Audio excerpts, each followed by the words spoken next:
And nowhere in my mind did I ever think I'm not going to sell drugs. Today, there's a new epidemic. I'm greatly concerned about the epidemic use of drugs. Drugs are menacing our society. I went to an all-white high school. Whenever they wanted to get high, they would come to me. But how did a hustler sling enough crack to sink the Titanic? I had love from grandparents, great-grandparents, and both of my parents. His grandfather died while he was behind bars. You've messed up a lot, bro. Sure. You've messed up a lot.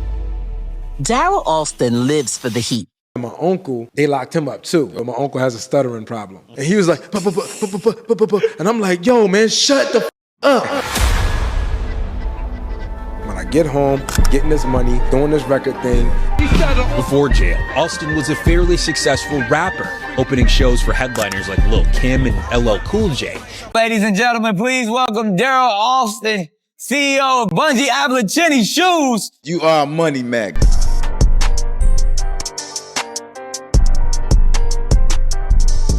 Welcome to Crime Pays, the #1 self-development podcast for formerly incarcerated men and women and their families.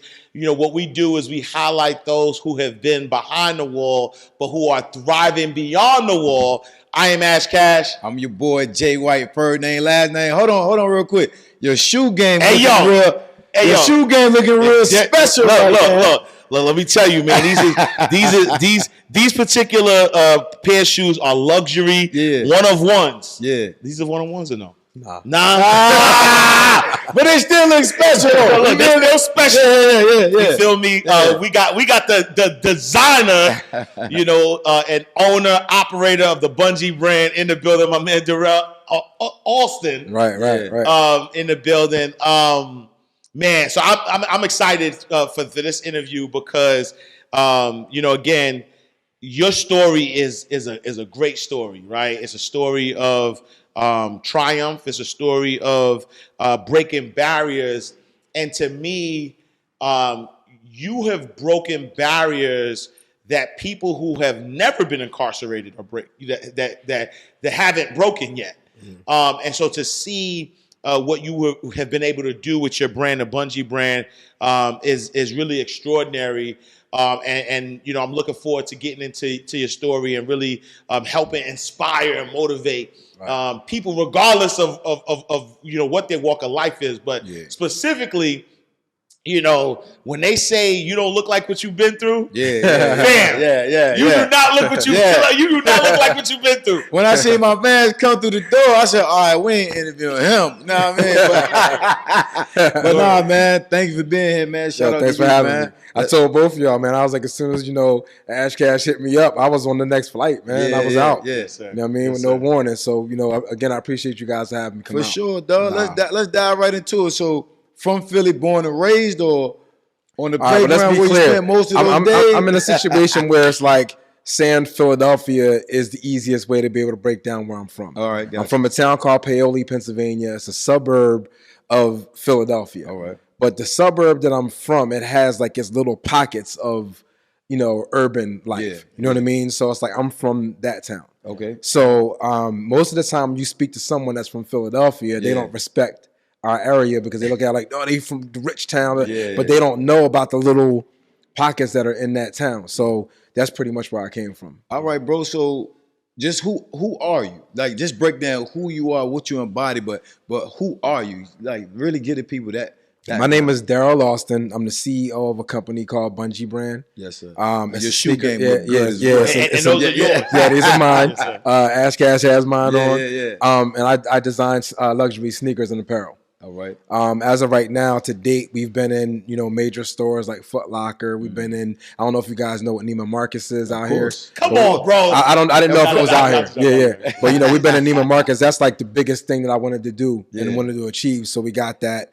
I've been on, a lot of different shows talking about my life story and my whole journey. Yeah. I was on the Nick Cannon show, Inside Edition, Fox Business. Oh, that's fine. And it's crazy because on Fox Business, you know, they ate me up a little bit. Oh, you know what I'm saying? Yeah. It wasn't the interviewer, it was the people that were leaving the comments. Gotcha. It was like, you know, why don't you go back to jail and get fucked in the ass? Your designs to get better. Crazy. It's like, damn, bro, like I'm on here trying to get some inspiration. And you talking about that. So, you know, it's just crazy. And so one of the things I didn't know. So I knew you were formerly incarcerated.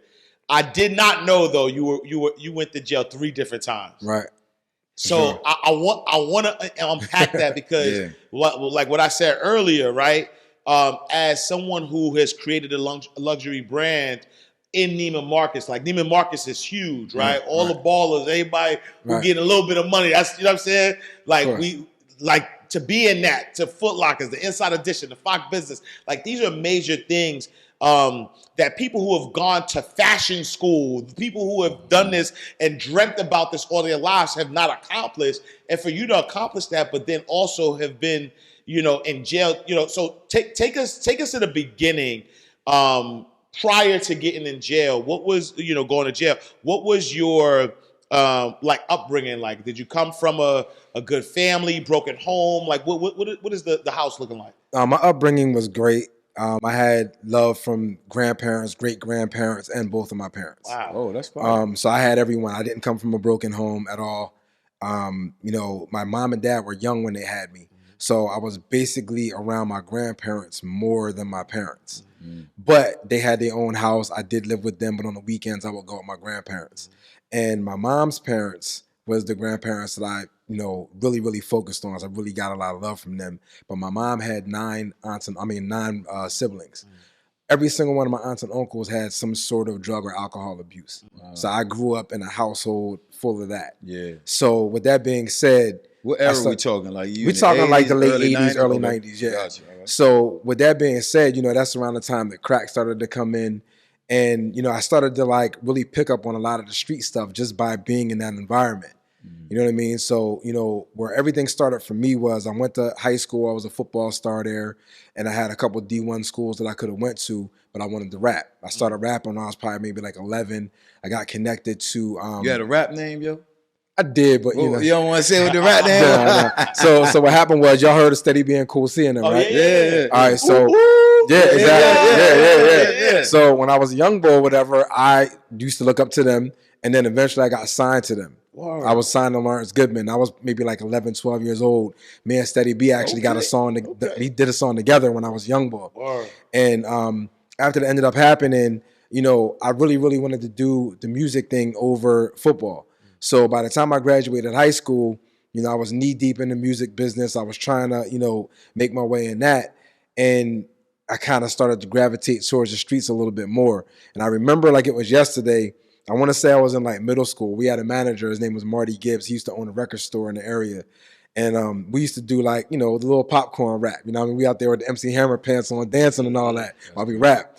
And then one day he comes downstairs. He was like, yo, I need y'all to rap like this. And he pulls the NWA album out. Yeah. And the Fuck the Police Joint was like the first song that I heard on that level of rap. You know what I'm saying? So I'm like, damn, like, what's this? This ain't the whole Fresh Prince and Jazzy Jeff type thing. This is this. So we ended up changing our whole way of life with that. And I was the kind of person where I wasn't down with the CB4 shit. I don't know if y'all know what CB4 is, but I wasn't down with that. So at the same time of me coming into my own, I was starting to gravitate towards the streets a little bit. Okay. You know what I mean? And that was because of my uncles, where they was already out there. They was already playing the streets. They was already doing drugs and doing all that.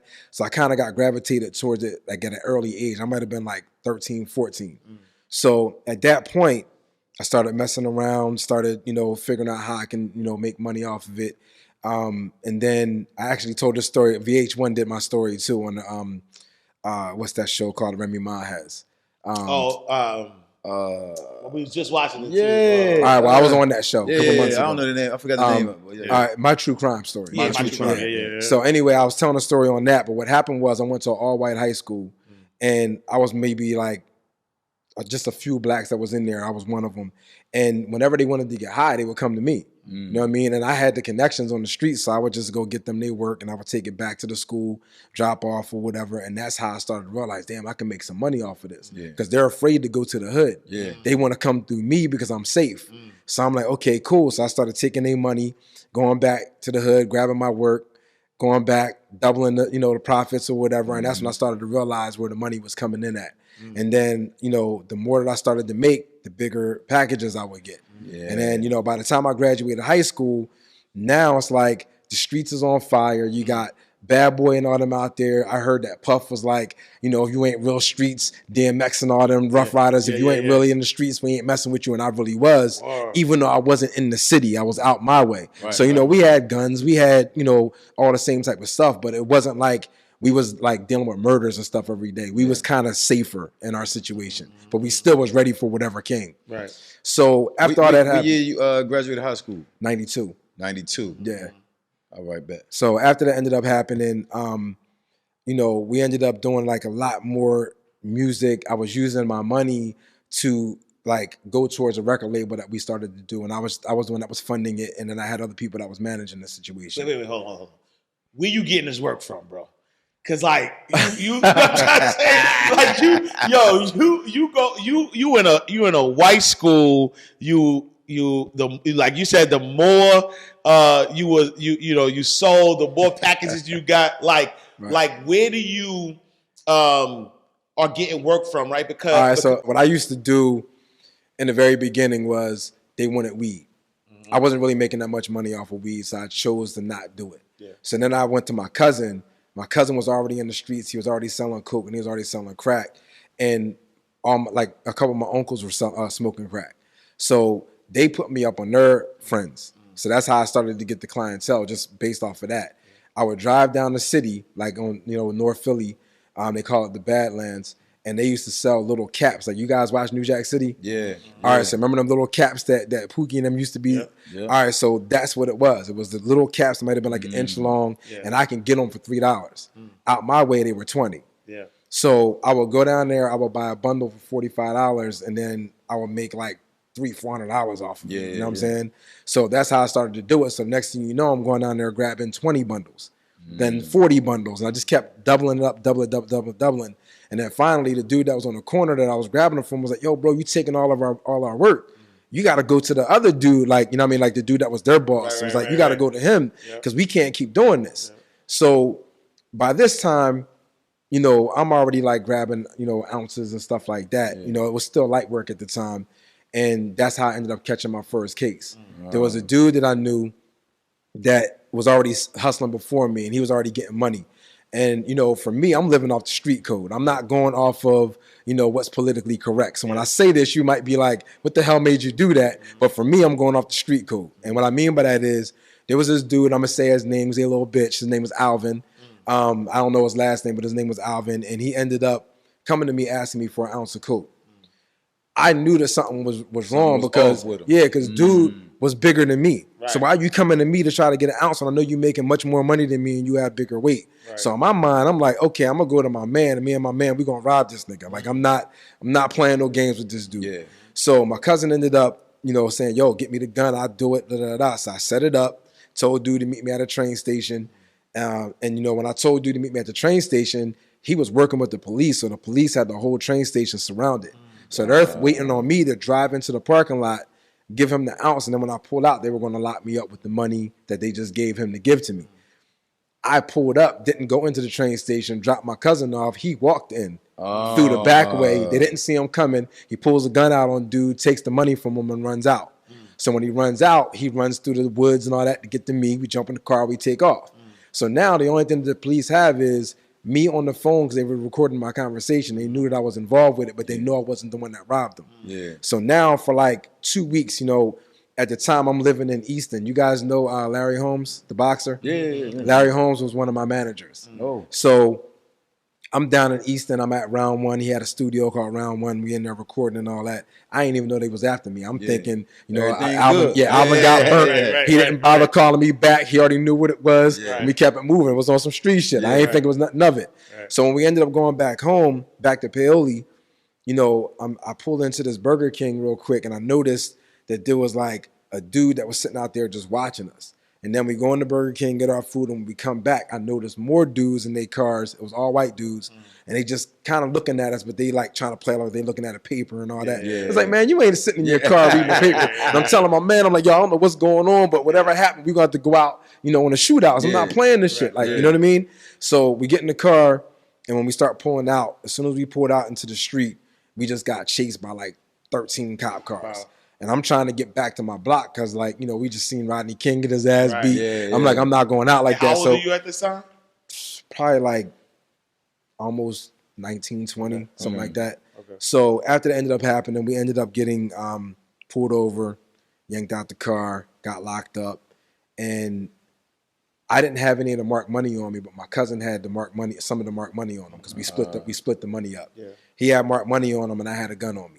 So I got arrested for the gun. He got arrested for the marked money. They put us both together and said that we're the ones that robbed the dude, which it was true. But after we had a suppression hearing, my cousin ended up beating the case because we were illegally searched.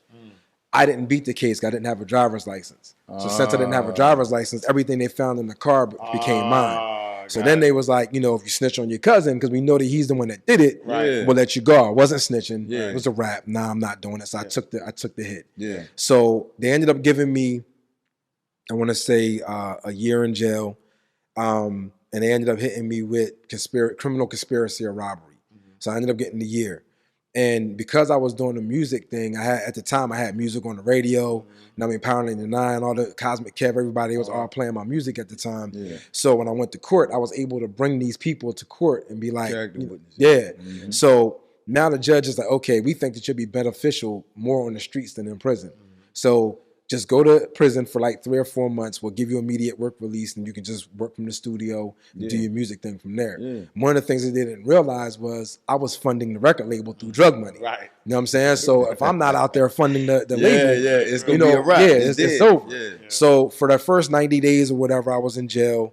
I was in the county, so it wasn't no big deal. I knew everybody in there. But even though you in the county and you know everybody, what's your 1920, what's your mentality like? My mentality was, I'm just trying to stay out the way, man. I ain't trying, I'm not the kind of dude that I don't want no problems. Just leave me alone. You do you, I'm gonna do me. So when I was in there, the whole time I was thinking, okay, I just gotta survive the situation, get out, and get back to work. You know what I'm saying? So, for me, it was a culture shock because, I learned how to wash my T-shirts in the toilet. You know what I'm saying? And, that's where you store your milk cartons and all that for the cold. So it was all these different things that I learned while I was there. And I just was like, damn, this is what they do in jail.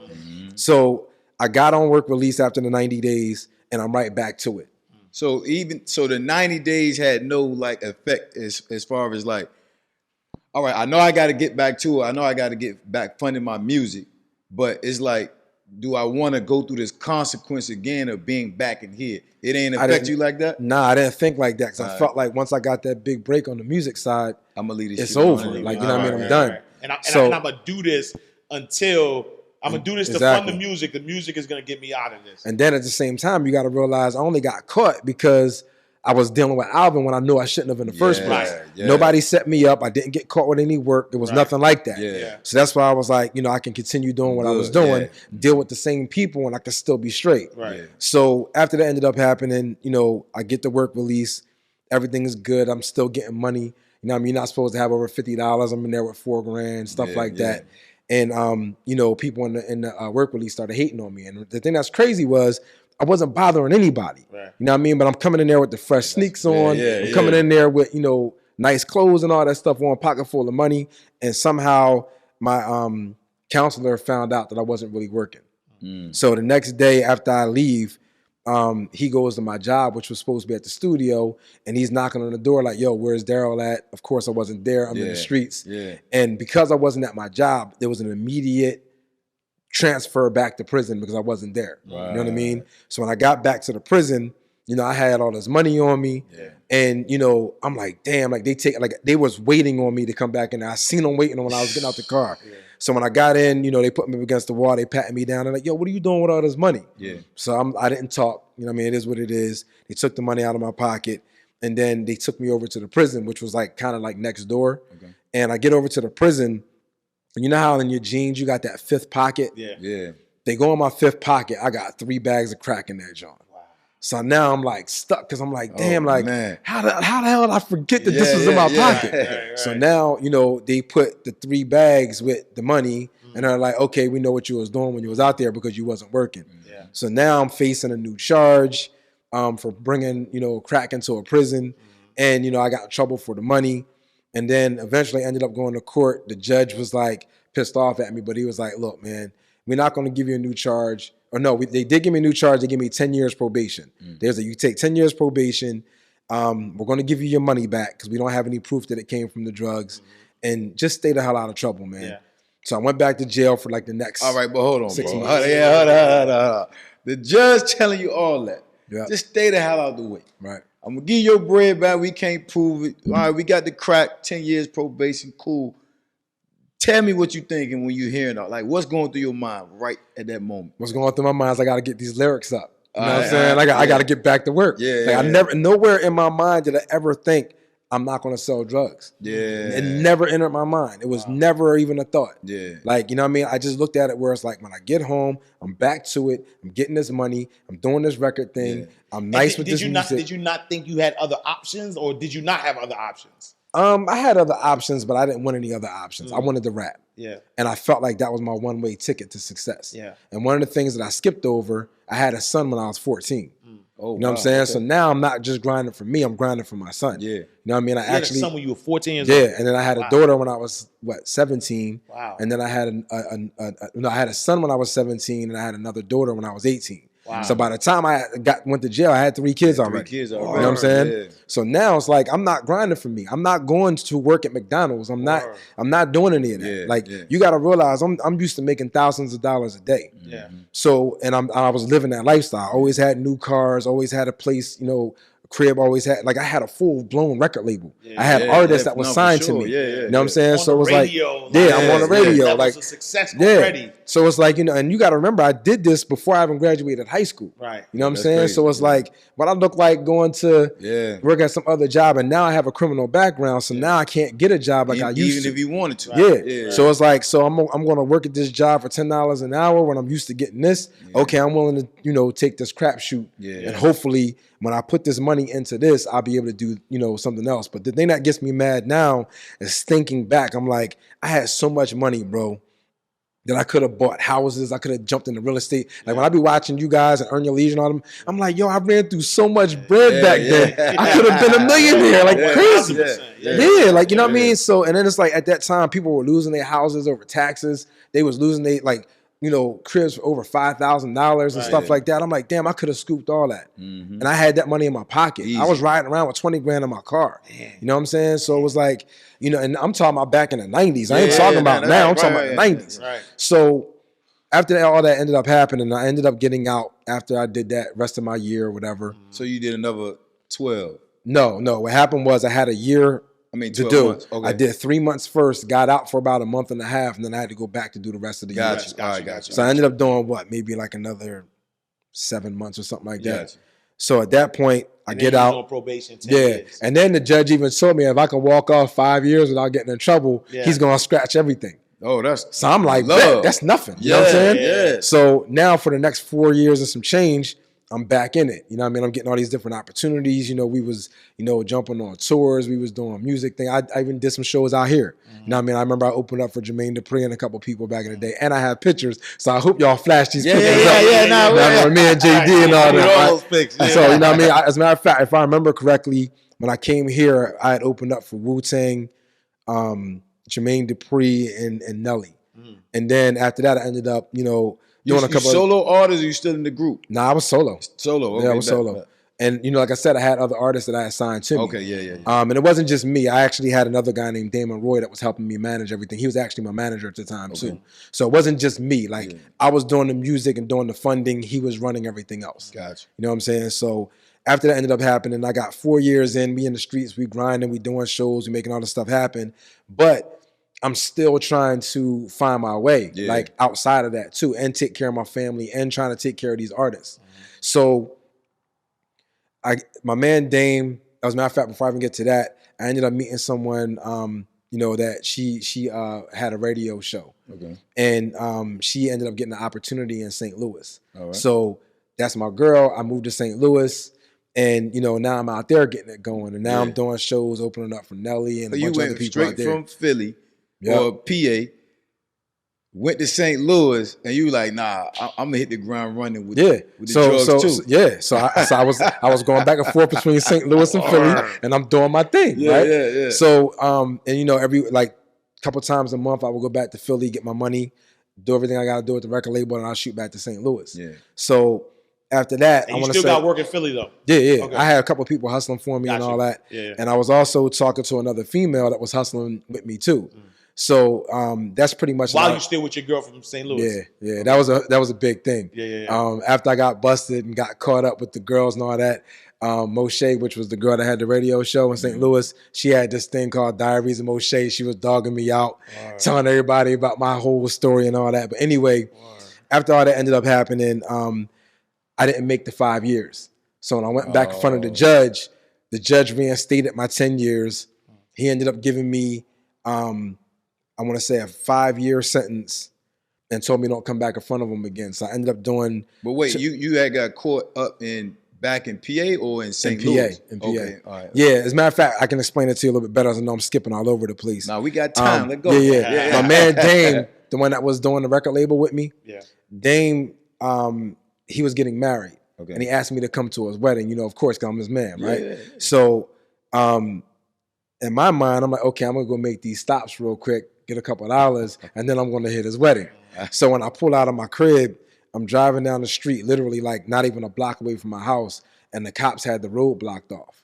So I'm like, you know, I pull up to the roadblock or whatever, and the dude pulls me over and he's like, he tells me to get out. He's like, yo, we got a car that this car might be stolen. I'm like, come on, man. Like, y'all have known me for so many years, man. You know that this car is not stolen. Yeah. Look, until we figure it out, we just need you to pull over. So I pull over, and then another cop rolls up.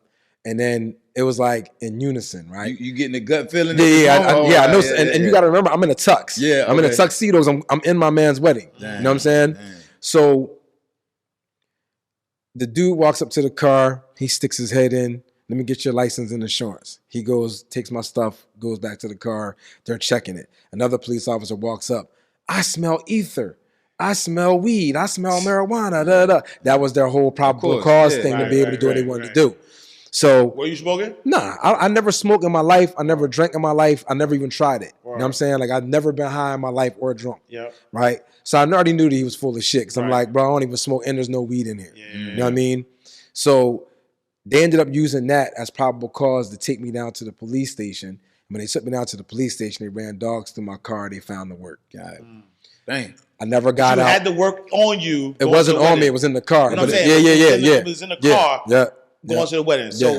So were you were gonna like? I was just gonna make a couple stops before I got to the wedding. I could have made a couple $1,000s on my way there. You know what I mean? So I wanted to get that money real quick. Yeah. So you know, I don't really know what that was all about. I'm pretty sure that they had, you know, they was waiting on me to come out of the crib because it was literally up the street from my house. Like it wasn't like, you know what I'm saying? So anyway, I ended up going back in front of that same judge, and dude was like, man, you getting 5 years. Yeah. You know what I'm saying? And he was like, and I'm going to reinstate the 10 years probation. Yeah. And I walked off 4.5 already. Like I was literally a couple months away from going 5. Yeah. You know what I mean? So now he ain't want to hear nothing about that rap shit. He ain't care about none of that. He was like, look, you're going to jail for 5 years, and then you're going to have 10 years probation on top of that. Damn. So I'm like, damn, man. So I go to, this time I go upstate. I'm not in the county anymore. Yeah. So now when you go upstate, you know, you don't know everybody like you did in the county. Yeah. Now you upstate with New York dudes, you with Pittsburgh dudes, you with, you know what I mean, from dudes all over the world that end up going to upstate. So now are you like, okay, knowing that you got to go upstate, is your mentality like, all right, I got to switch from county D to, you know what I mean? Let me put on a different cloak. Let me put on a different mask. Or no, like how you feel? I'm gonna put it to you like this, man. Like the way that I am, I'm a real laid back dude. You'll know by my presence when I walk in a room, but I don't say much. All right. And the one thing that I learned about being upstate was people usually judge you off of how you carry yourself. So if you go walking up in there and you laughing and joking, they look at you like you're a clown. Yeah. You go up in there like, yo, like such, plus I could fight. Yeah. Now they gonna want to test your chin because Yeah, you're in there talking about you can fight. Yeah. But if you just come in there and you just mind your business and you ain't involved with nothing, they don't even bother you. Okay. You know what I'm saying? Like nobody came at me. Like I went in there, I did my time. And, you know, after I ended up having about 2.5 years in, the counselor came to me and was like, yo, like, you know, and again, I kind of flew under the radar because, like I said, I minded my business and I knew how to cut hair. Yeah. So I ended up going into the barbershop. And since I was one of the nicest dudes in the barbershop, everybody wanted me to cut him. Yeah. So now I'm friends with Bloods, Crips, you know what I mean? You know, the white dudes that's, that the bald head KKK type boys. Yeah, I'm cool with all that. Like everybody in there, I'm good with everybody because of me being a good barber. Yeah. And I knew how to cut white people. It wasn't just a black thing. I knew how to cut white people. Yeah. I'm gonna tell you that part too, because that's when I went back the third time, right? So I'm at SCI so Dallas. Right now we on your second time. On my second time. Gotcha. I'm in SCI Dallas. I'm dibbling and dabbling with the barbershop stuff. And then my counselor calls me and he's like, yo, you have an opportunity to go to boot camp. If you go to boot camp, all you gotta do is 6 months and you'll be automatically paroled. But if you don't want boot camp, you're gonna have to do the rest of your time, which is another 2.5 years. Yeah. And then you still gotta see the parole board, which they can deny you. Yeah. So automatically, I'm like, man, I'm taking boot camp. That's a no-brainer. I don't know what it is, but I'm taking it. So I want to say maybe like 2 weeks after that, they sent me over to boot camp, Kohana boot camp. So I get there and they all up in your face. Oh, you motherfucker! Da, da, da. I'm like, yo, what the hell? I just signed up for? Because you know, like when you're in the streets, you don't let anybody disrespect you like that. Yeah. So you know, now they spitting on your face, pointing on your forehead, and all that. And it was like I had to mentally control myself. Yeah, you know what I'm saying. And at that point, that's when I started to feel like this ain't for me. This jail thing's not for me. I can't do this, right? But I did make it. You know what I'm saying? You know, we in there doing push-ups, pull-ups, and all that. And it got to the point where it went from them yelling and screaming at you to now they're trying to teach you lessons. Okay. And with me being together physically, now I'm starting to come together mentally. Right. The thing I hated the most was you had to shave all your hair off, so you know you had no mustache, no goatee or nothing. Look in there, John, looking like a clown. You know what I'm saying? Yeah. So, you know, I did my 6 months. I got out, and I was on the straight and narrow, right? Yeah. And I remember just thinking to myself, like, damn, man, I don't have no money. Yeah. All the money that I had, you know, I had it tied up. You know what I'm saying? Like, you know, when I was in that relationship with the girl I told you about that was in St. Louis, like, my money was tied up with that. Lawyer fees, like everything that I lost. When you came home from those 6 months, did you reach out to her or no? You just let it ride? Nah, I reached out to her. We got back together again after that. Okay. Actually. Yeah, we got back together again. She dogged you on the radio too. Yeah. But see, I didn't know though. I didn't even know that she even did all that. I started to get word about it. Yeah. So after that, she ended up coming to Philly. So she moved from St. Louis, went back to Philly, or Jersey rather, not Philly. And her and I got back together again. So now I'm like, okay, I got to figure out what I'm going to do with myself. I'm out here broke. Yeah. You know what I mean? I don't have no car because, you know, all my cars got repoed and all that. And it was like, what am I going to do? Music? Yeah. I was still doing music, but I didn't have no money for studio time. Right. I still had my crew around me, but I just didn't have, I couldn't contribute to anything. Funding no more. Yeah. So I remember waking up one morning and I come downstairs. I'm at my dad's crib because, again, I didn't have nowhere to go. I had to parole to my dad's house. And my dad left me a note and was like, yo, man, I know this isn't a lot of money, but I just wanted to be able to help you out so at least you can get some food or something. And I pick up the note and he left me $100 under there, right? Yeah. So I'm like, shit, I got $100. You know what I'm saying? I'm about to make this shit work. You know what I mean? Right. So I remember like it was yesterday, bro. The train station probably was about a 30-minute walk from my dad's house. All right. I walked to the train station, went straight to North Philly. I had maybe $75. Yeah. I bought $75 worth of crack. Wait, bro. How number one, how old are you? At this time, I was probably maybe like 25, 26. Yo, you like, man, I got this $75. I'm back. No doubt.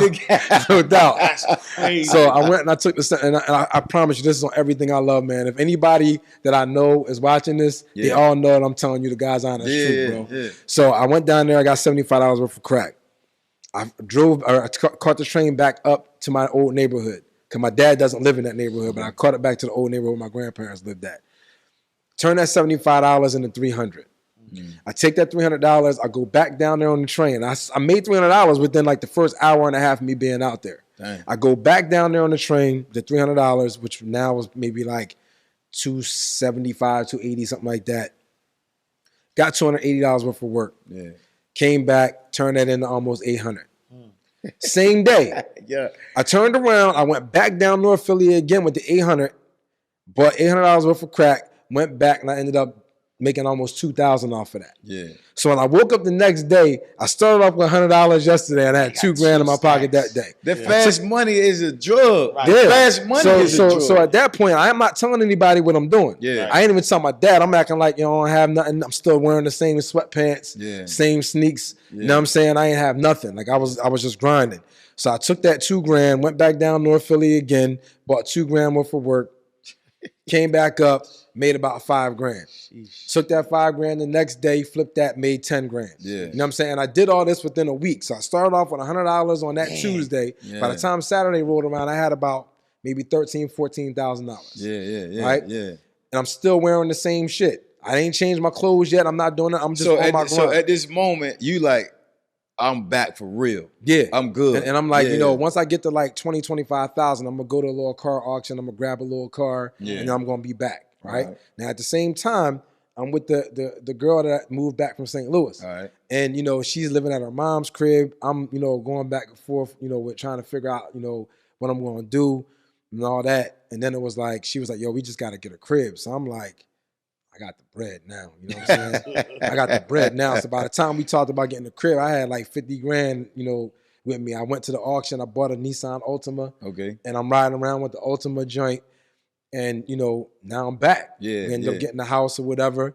And then this time I was a little bit more entrepreneurial because I was like, the music business didn't really get me where I wanted to be. Yeah. So now I got to get a business on top of me doing the record label. Okay. You know what I'm saying? So now one of my other managers, his name was Tony Pitts, and he used to have this little sneaker boutique type cart that used to be in the mall. Right. You know how you have like them carts in the middle of the mall? Mm-hmm. So I ended up going to this place called The Gallery, which is in Philadelphia, and he had the Sneaker Freaks cart in the middle of the mall or whatever. So I'm like, damn, this is what you do now? He was like, yeah.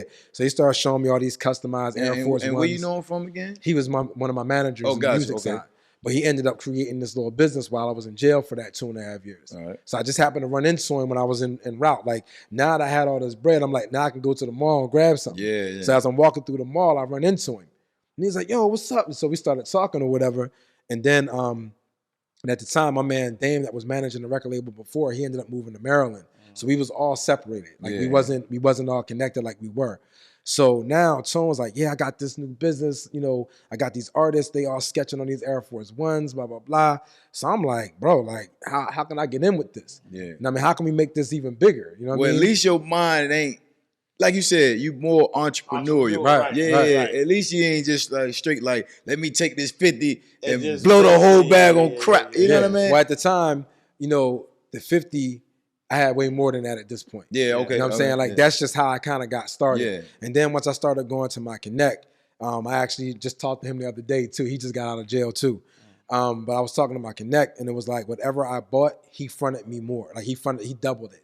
So, like, let's say if I went and I tried to get, just as an example, 10 ounces. Yeah. He's giving me 20. Yeah. If I go asking for a bird, he's going to give me 2. Yeah. That's just kind of like the relationship that we had. So I always had something consigned to me. Yeah. You know what I'm saying? So that's how I ended up making my bigger come-ups. Yeah. So at that point, now I'm like, okay, we're going to go down South Street, which was like a popular street in Philly. Yeah. And I ended up getting, this building out there, and we ended up putting our Sneaker Freak boutique in that.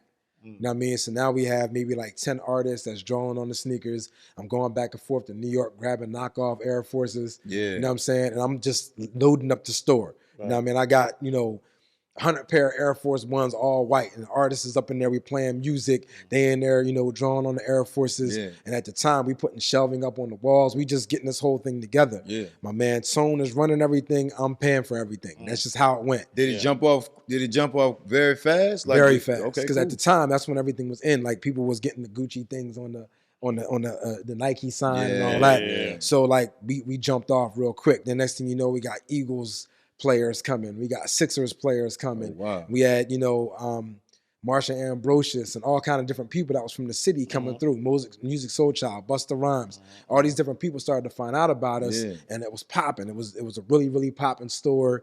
We had the hip hop in there. We had a stage in there, so we would have like people coming in and performing. So it was a whole like energy in that joint. Like it was a hip hop / sneaker spot, and it was like an old style like boutique where it was just a dope spot. You know what I'm saying?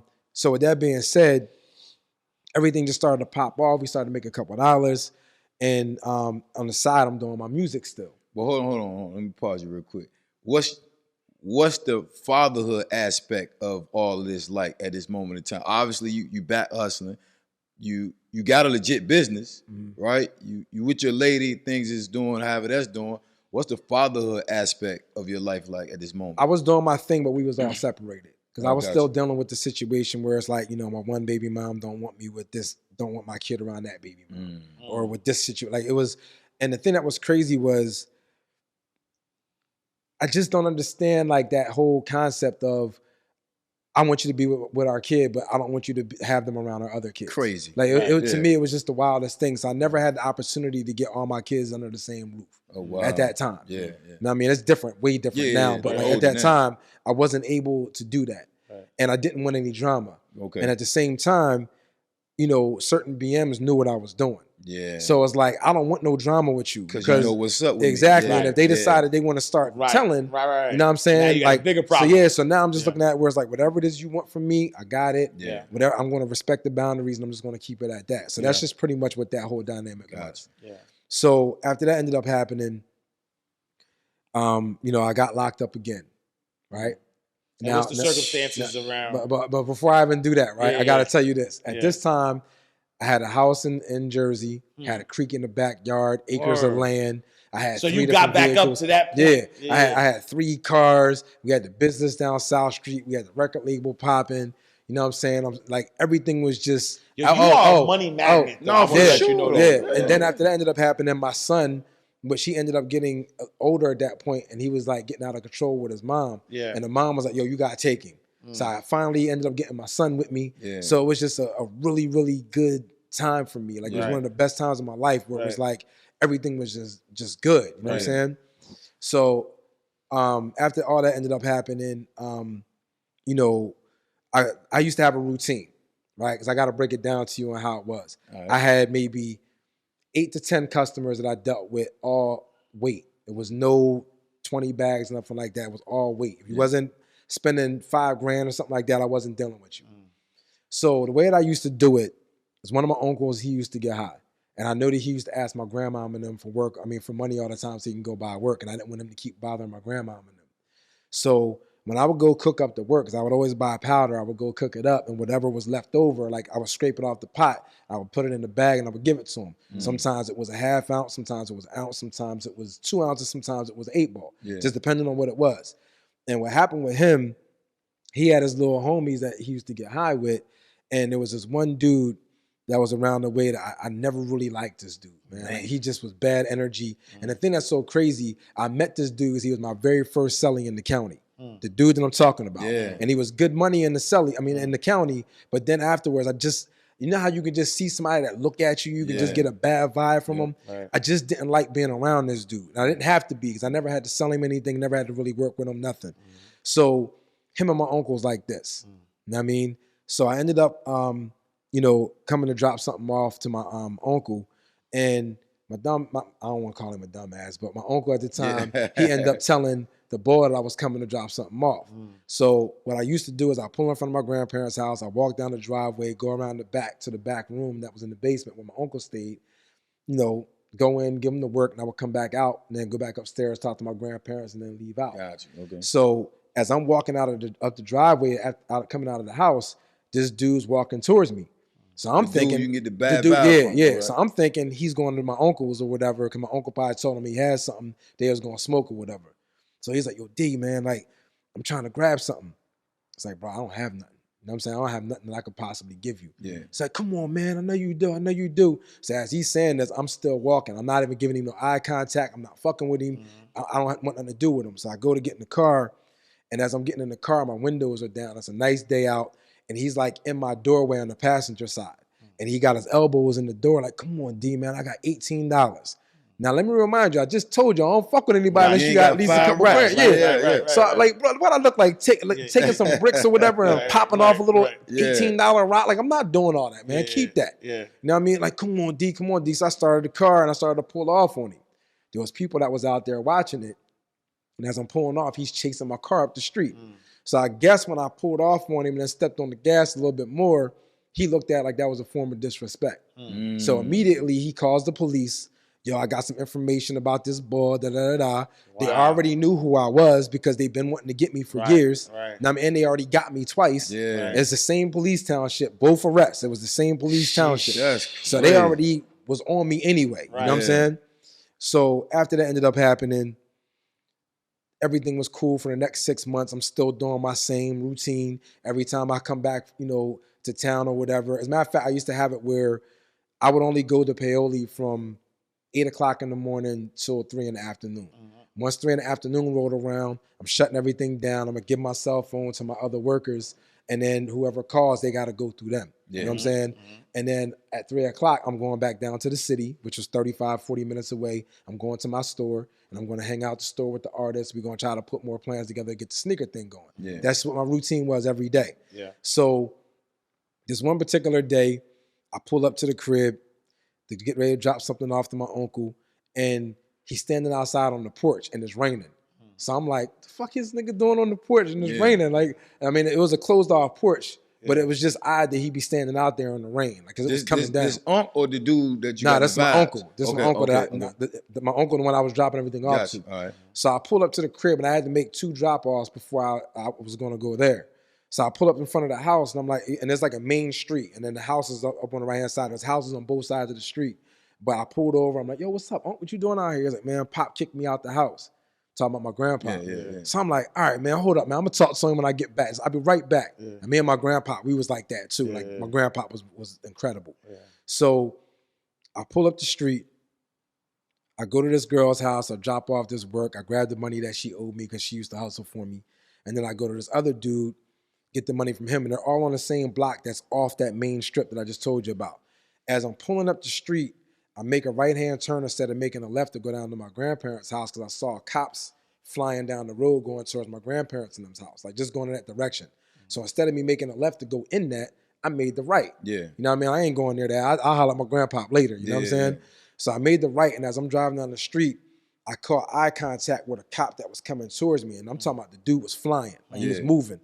So I'm like looking at him, and as I'm looking at him, he's looking at me, and then I looked in the rearview mirror and I could see him slamming his brakes on. So I'm like, oh shit. So I step on the gas, I get out of there. You know what I mean? And like where I was at, it was like a little bridge or whatever. And then when I made that right off the bridge, there was a hospital there called the Paoli Hospital. So I pull into the hospital parking lot and I run into the hospital. And as I'm standing in the entranceway of the hospital, I'm looking around and I can see him and like 3 other cops like pulling into the hospital joint. So I ended up grabbing a trash can. I lifted the trash can up because it was like a trash can in it, but it had like the square box around it. So I lifted it up. I stuck the work under that I had on me, and I just closed the thing, and I ran to, into the hospital. So then I'm calling my uncle like, yo, is everything all right down the block? And he was like, yeah, everything good. I called my other homie I just dropped off to. Yo, is everything cool? Like, what's going on over there? Ain't nothing going on over here. Ain't nothing even happening.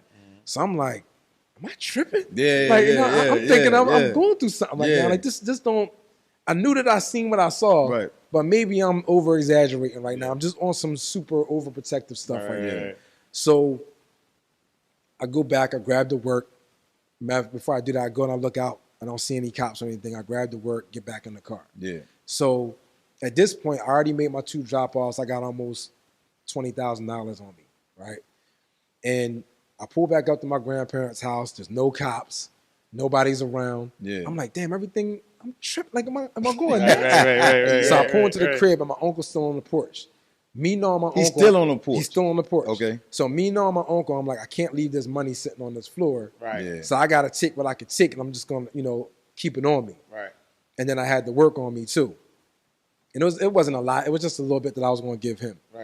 So I think it was maybe like an ounce or something like that. So I go into the crib and like, yo, Unc, don't worry about it. I got Pop. Let me talk to him. So I go in, I talk to my grandpa, but he's no longer here anymore. He passed away while I was in jail too. That shit sucked. But anyway, I go in, I ask him, you know, come back in the house. He's like, man, I'm just trying to scare him a little bit. I ain't kicking him out. He good. So I go upstairs, I go to the bathroom, and their toilet was like facing the opposite direction of the mirror. So after I got done going to the bathroom, I turn around and wash my hands while I'm looking in the mirror. And something's telling me like, yo, take everything that you have that's in your pockets and stick it down your pants. I have no idea why I felt this way, but I had the tighty whitey joints on. You know what I mean? 'Cause I always wore that whenever I went to go carry something. And because at that time, they had this thing that we called TNT. Every Tuesday and Thursday, they would hop out on you and they would pat you down. If they just did like a little quick search on you, they didn't have nothing, they would let you go. So that's why I got in the habit of wearing them little hand breathe joints so I could stick everything in there. So I took all the money I had, I stuck everything down in my underwear, and the work was down there. So as I'm coming down the steps, my little homegirl from down the street called me. She's like, yo, can I borrow $20? I'm like, all right, I got you. So as I say that, I'm hanging up my cell phone. I say goodbye to my grandpa. I'm walking out the door. My uncle's out there. I'm like, yo, Unc, man, you good? But in the meantime, let me borrow $20 so I get in the car because I got to, you know, pull all this money out. And I'll do it when I get in the car. I want to give it to homegirl walking up the street. So he gives me the money. As soon as this dude hands me the money, all I heard was, get the fuck on the ground. I'm like, oh, shit. So I turn around and I see all these, you know, I don't know if it was like a SWAT team or what, but they was in all black with the police shields and all that. They come running up the driveway. Cars was pulling up this way. They slammed on their brakes and everything, and they all jumped out the car, and they swarmed on us. Now, I was so shook that I didn't even think about running in the house. I just kind of just stood there and was like, what the fuck? I knew I didn't do anything. So I'm like, they can't be here for me. They must be here for this nigga. Like, I ain't do nothing, you know what I'm saying? So they jumped out the car, grabbed me, threw me down on the ground. And they're like, yo, what the fuck? Where the fuck is the drugs? I'm like, I don't know what you're talking about. So now they patting me down. They don't find nothing. So they pat my uncle down. They don't find nothing. All I have is that $20 in my hand. So like, so where's the drugs at with this $20? I'm like, yo, I asked my uncle if I could borrow $20 to give to my homegirl right there. So they was like, nah, this is bullshit. I saw a drug transaction. I'm like, you ain't seen no drug transaction because I didn't do shit. So I ended up leaving the, where they tried to put me in a police car and I wasn't going for that shit. I'm stomping on the police car. They got me cuffed. I'm kicking the cop car so I didn't get in there. And at the time, my grandpa just was like diagnosed with lung cancer. So he's like, you know, just get in the car. I'm going to come down. I got you. I promise you I'm going to come get you. And I'm like, fuck no. Like, I ain't supposed to be coming to get me. And I didn't want to get in the car because I knew I had all that shit on me. And I was still on parole. Like, I was on parole. So I'm like, I still got to walk off 10 years. So I'm like, nah, this shit ain't going to work, right? So after that ended up happening, you know, after tear gas and me getting hit with, you know, the baton joints and all that, I ended up getting in the car because my grandpa started getting teared up and all that. Hey, look, I know you're enjoying the show, but if you're formerly incarcerated or have a family member who was and wants to learn how to thrive beyond the wall, you have to join Crime Pays Nation. Crime Pays Academy is open right now. Click the link, then get back to the show. Hurry up, hurry up. And everybody in the neighborhood was just sitting there watching them fuck me up. You know what I mean? So I ended up getting in the cop car. I go down to the police station. They searched me 3 times and they ain't find nothing. And then my uncle, they locked him up too. And it's kind of, this situation is funny, but it's not funny, but my uncle has a stuttering problem. So when he gets excited, he be like, and I'm like, yo, shut the fuck up. Like, I hear him talking to him. I'm like, yo, shut the fuck up, man. Like, stop trying to talk to them. And he was like, and I'm like, yo, man, shut the fuck up. And I'm screaming this at him. And like, they got us in 2 different holding cells. And they you can hear him. I can hear him. Because like, I couldn't see him. But he was like on the same row as me, but I can hear him. And I keep telling him to shut up. So being as I kept interfering with what they were saying, they took him into a little conference room so I couldn't hear anything anymore. And then they had me in a prison cell, or like not a prison cell, they had me in a jail cell that didn't have a toilet or nothing in it. So now I'm screaming, yo, I gotta go to the bathrooms. I'm trying to find a way to get rid of all this shit on me. So they wasn't going for that shit. They was like, nah, you gonna stay right there. You gotta go to the bathroom and piss your pants. So I'm like, damn. So then after they interviewed my uncle, I don't know what this nigga told him. But they ended up coming back to me and they patted me down again. Didn't find nothing. So then they leave. I see them over there in their little circle talking. And they was like, yo, we gonna take him in this conference room. We gonna strip him. So I'm like, damn. I heard them saying it. I'm like, I'm done.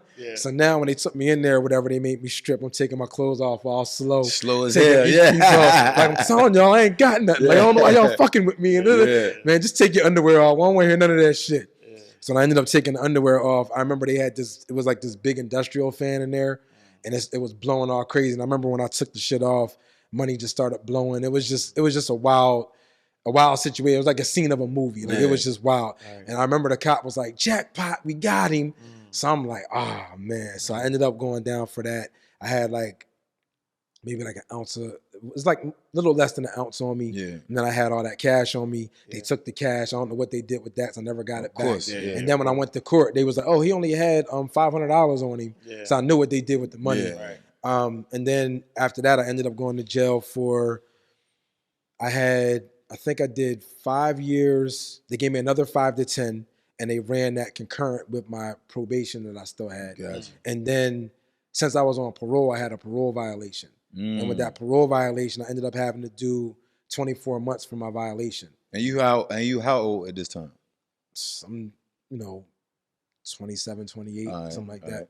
Something like that. But then I was still in court for a while trying to battle the case. So by the time I got to court, I'd already had a couple of years in, but they didn't let me get that as credit. You know what I'm saying? Crazy. And then they didn't let me get the credit for my hit either. Yeah. Because basically the way it used to work at the county jail where we were at is if you posted your bail, even though you was on parole, that goes to your state time. Yeah. It got to the point where they got hip to that and was like, "Oh, we're not gonna let y'all keep doing that where y'all posting bail and then y'all getting, credit for that and for your time served for your charge." Yeah. Because they would give you both. So when I tried to bail out, they made me stay at the county instead of taking me into state custody. They just moved me to a state block in the county. Yeah. So I didn't get any credit for the charge or for my violation. So I already had 2 years in already. Then I ended up going in, and when I went back to SCI Dallas, I had to do a 2-year hit. So I ended up doing the 2 years before I even got to the 5 years. So now I got 4 years in already. And then on top of that, I got to do another 5. Yeah, that's crazy. So when I crossed over to my new number, I ended up doing the next 5 years after that. And then that's what I ended up doing now.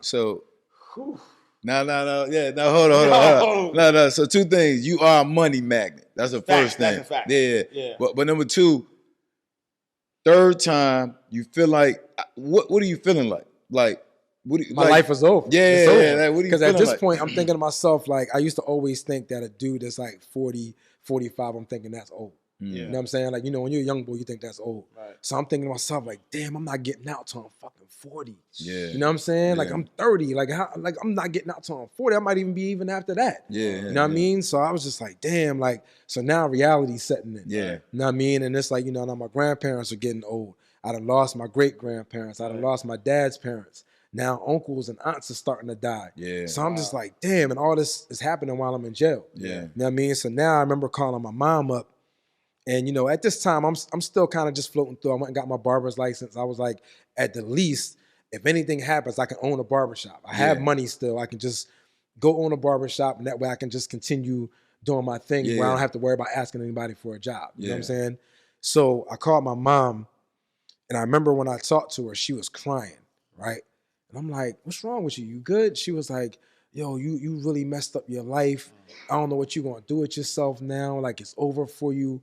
And you're my baby, and I don't want to see you have to struggle out here." And she was just going in on me, like not going in on me per se, but like really worried about what was going to happen to me when I came home. Yeah. And I still had like 4 or 5 years left. Yeah. So she was like, right now they doing background checks.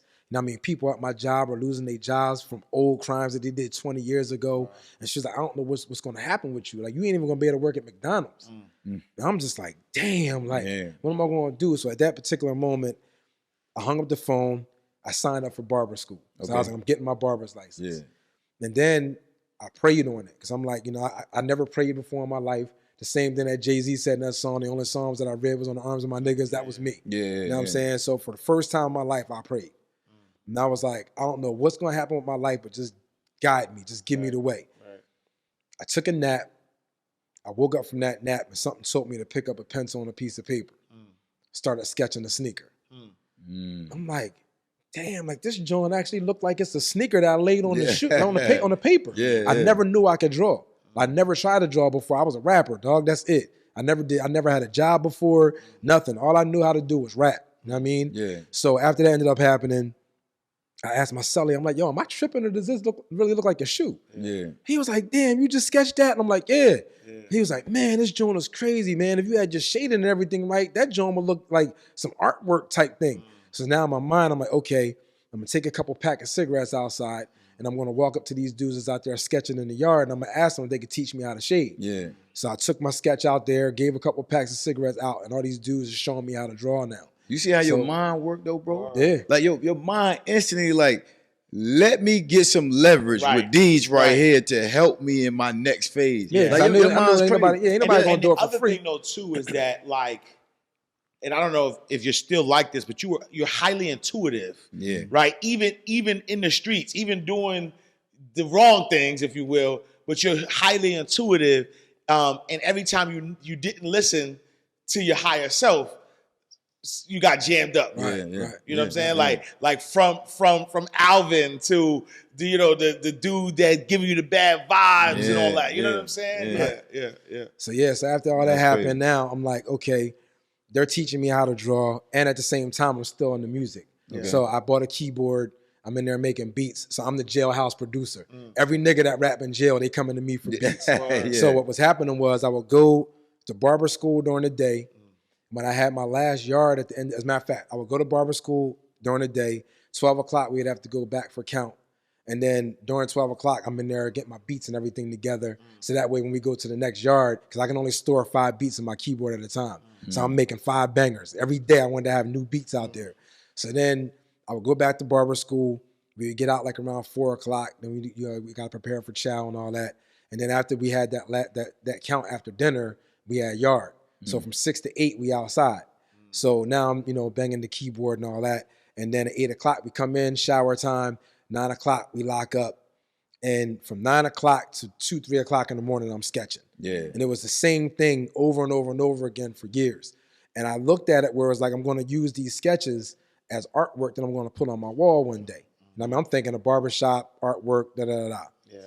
So I was so excited about how dope that I was getting with the sneakers. I sent the picture home to my mom. I was like, yo, check this out. My mom was like, yo, like, why don't you think about creating your own brand?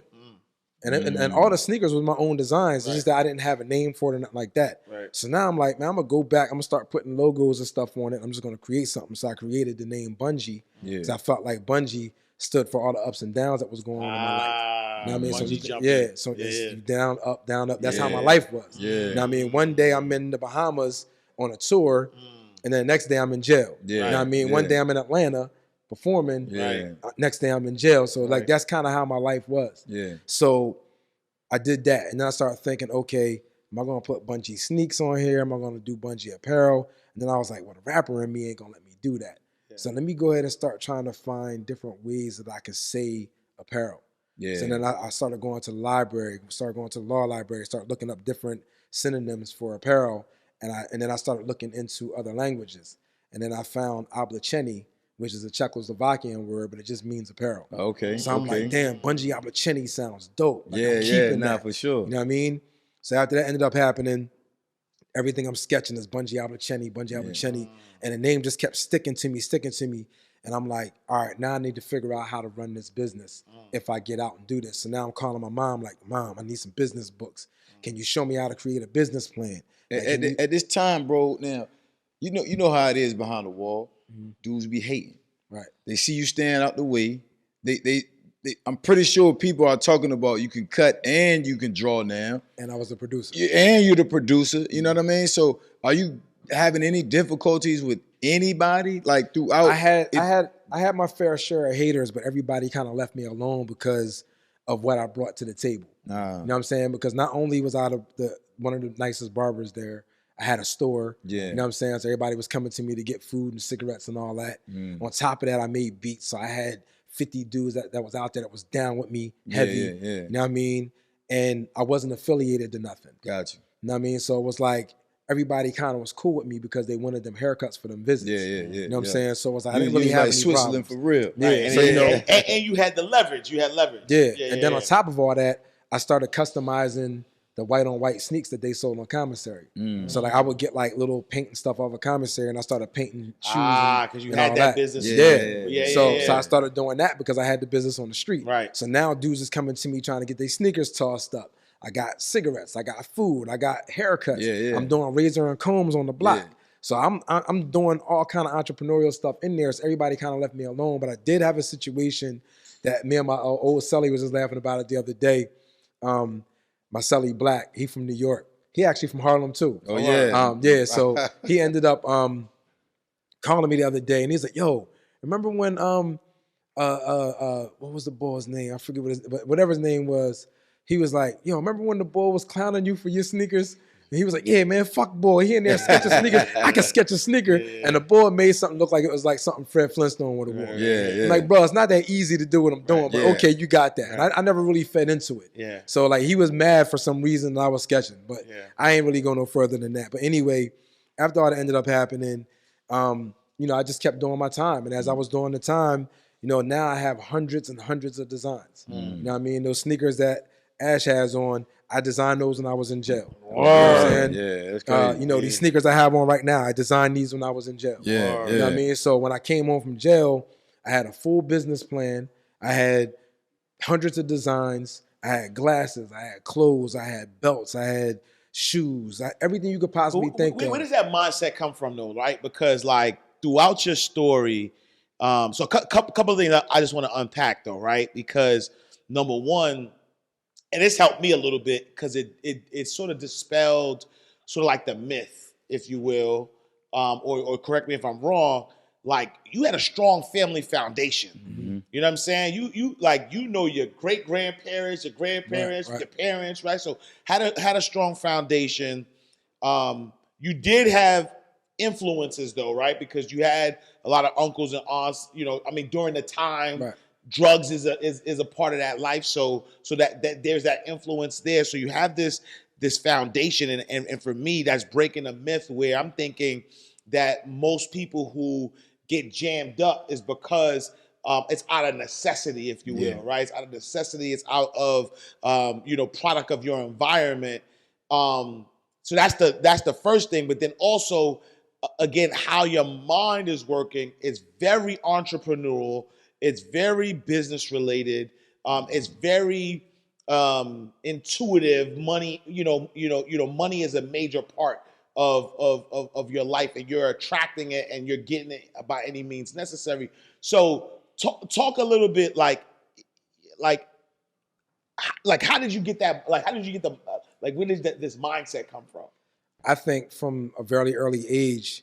Even when I started selling the little $3 cats for $20, I just always had this thing in me where I wanted money. Yeah. You know what I mean? I wasn't one of them kind of dudes. I'm not going to go make money and go buy weed with it. Yeah. You know what I'm saying? Like, I always felt like I need to have bread. Like, that's all I really cared about. And I was willing to sell, my soul to the streets for, to try to get it. Yeah. And, once I actually got in jail, I'm like, the same way that I'm eating right now, because I was jail rich. Like, I had everything I wanted in that joint. I had thousands of dollars on my account. Nobody was sending me money. I was making it. So what I was doing was to get cash is like, every time I cut someone's hair, I would charge them 2-3 packs, depending on who they were. And then I would turn around, I would sell the cartons for $75. So whenever I got 10 packs of cigarettes, I would sell 10 packs of cigarettes. They got to get their people from the streets to send $75 to my account. Yeah. That's how I was getting my cash. And I'm doing this for years. Yeah. You know what I'm saying? I never spent a dime because whenever I needed to get something from commissary, my people would, they would come to me to get food, and I would just get them to buy me 3 things back. Yeah. You know what I mean? So I always had food, always had everything I wanted. So now that I know that I'm coming up on my end of my sentence, I'm thinking about what I got to do when I get out. Yeah. You know what I mean? So now I'm trying to come up with business plans, business ideas. And one of my OGs was telling me, like, you got to make your plans. You got to make your plans while you're here. Mm-hmm. Don't get out on the streets and try to figure it out then. Like, draw out a full diagram of what you're going to do so that way you don't make no mistakes and you end up coming back. Yeah. So this time I was like, I'm not coming back to jail because this time if I come back, my mom and dad's going to be dead instead of it being my grandparents. Yeah. You know what I'm saying? Yeah. So in my mind, I'm just like, I lost my grandfather while I was here. Yeah. My grandmother had dementia, so when I came home, she didn't even remember who I was. Wow. And I remember when I walked in the door to go visit her, no one told me what was going on. So I go walking in the door, she had on a bib and somebody was feeding her. And this is a strong woman that I remember from when I was home. Yeah. So after, a little over, close to 9 years that went past, she's a totally different individual. Yep. And then I remember when I walked out the room after I gave her a kiss and all that, I overheard her asking the person, who was that? Yeah. And that fucked me up. I already knew. Yeah, You know what I mean? I already know. And this is within the first 20 minutes of me being home from that bid. Yeah. I went straight to my grandmom's crib. So that's what I saw when I came home. So now I'm like, I can't do this anymore. I'm not doing this. And you know what I mean? So immediately I went to the halfway house because I had to check into the halfway house that day. And I was like, I got to get a job. Yeah. So I ended up calling a couple barbershops. I worked at one barbershop from Sunday, Monday, Tuesday, and Wednesday. And then Thursday, Friday, and Saturday was a different barbershop. So that's how I ended up. I worked 7 days a week. So this is where everything started to get real for me. This is the best part of the story as far as I'm concerned. Yeah.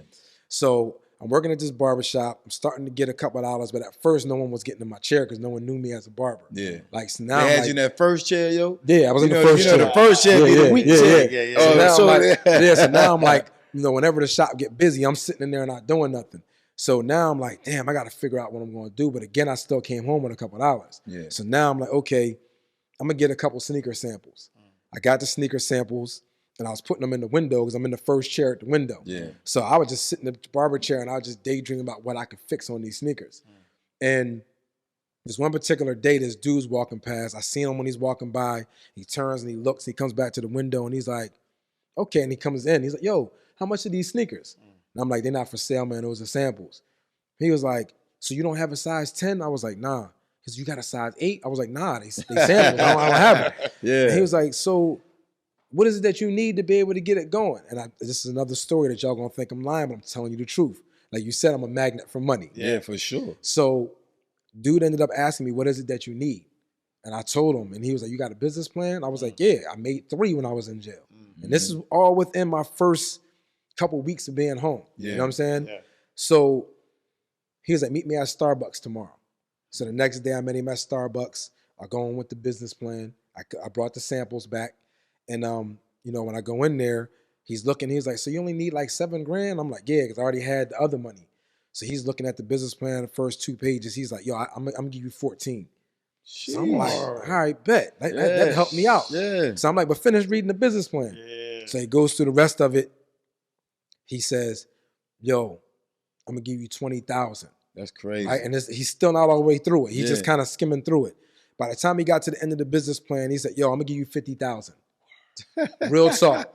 No bullshit. He's like, I'm going to give you 50,000. So I'm like, come on, bro. Like at this point, it didn't even seem believable. I'm thinking this dude's wasting my time. Yeah. You know what I mean? So he's like, meet me at the bank tomorrow. You know what I mean? We're going to get an EIN number. We're going to do this. We're going to do that. Now, you got to remember, I don't know anything about this. Right. Yeah. You know what I mean? I ain't know nothing about social media. I didn't, from Facebook and Instagram and all that, I ain't know because this wasn't out before I went to jail. Yeah. So I didn't have any of that. I didn't have no type of nothing going on with any kind of social media. Yeah. So he was like, all right, cool, meet me at the bank. So I met him at the bank. I'm praying all night long that this is real. That he a real, yeah. I get it's to the legit. bank, boy's right there. He comes in, he's talking that business talk to them. Yeah. You know what I mean? Put everything in his name, blah, blah, blah, blah. And he was like, here go the $50,000 check. We're going to put it in there. And we got the EIN number. Now I got $50,000. Yo. Yeah. So now I'm like, yo, I'm about to make this thing happen, right? Yeah. Well, hold on. You ain't thinking about no crack no more, right? Nah. My man, yeah. Because the last time you was Yo. up 50, you were like, yo, I'm about to flip. I'm this telling you, crack. man, when I seen my grandma, well, first of all, when I lost my grandfather and then I seen my grandma with that bib, Yeah. it fucked me up, man. Yeah. You know what I mean?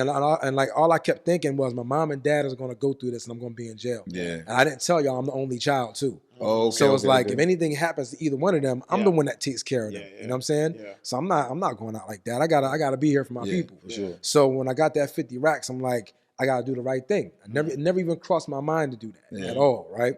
So now I got the relationships with the sneaker manufacturers. I go and I get everything that I need to get done.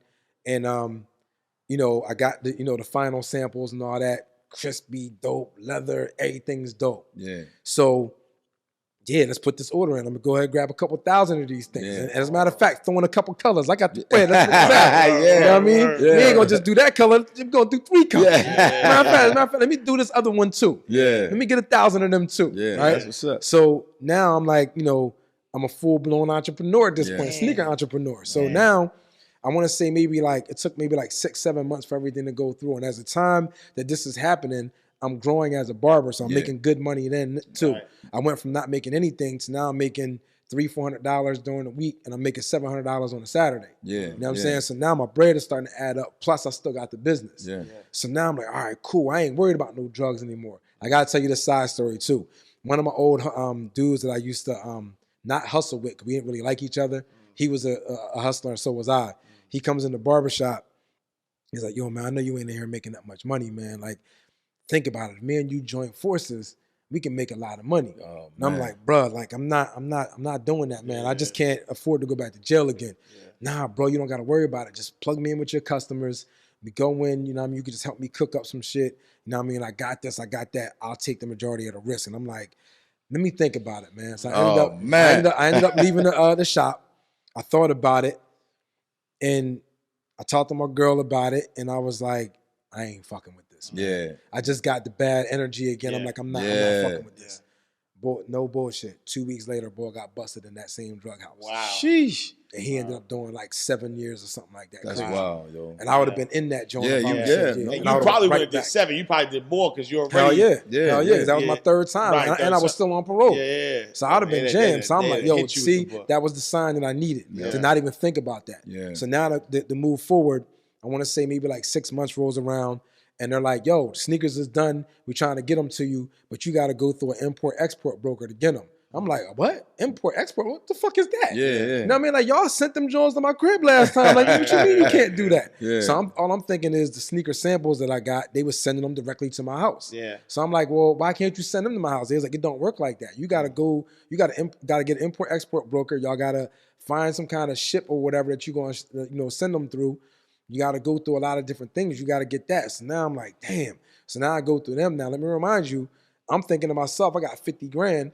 Yeah. I'm like, I could spend 40 grand on the sneakers and still have 10 grand left over to just to make sure that I'm good. Yeah. Right. I ain't think about no import-export broker and all that. So by the time I got done doing all that, I'm already 42,000 or something into that 50. So now I'm like, damn. So now I got, at least I know I got 300,000 worth of sneakers coming back. I'm good. You know what I'm saying?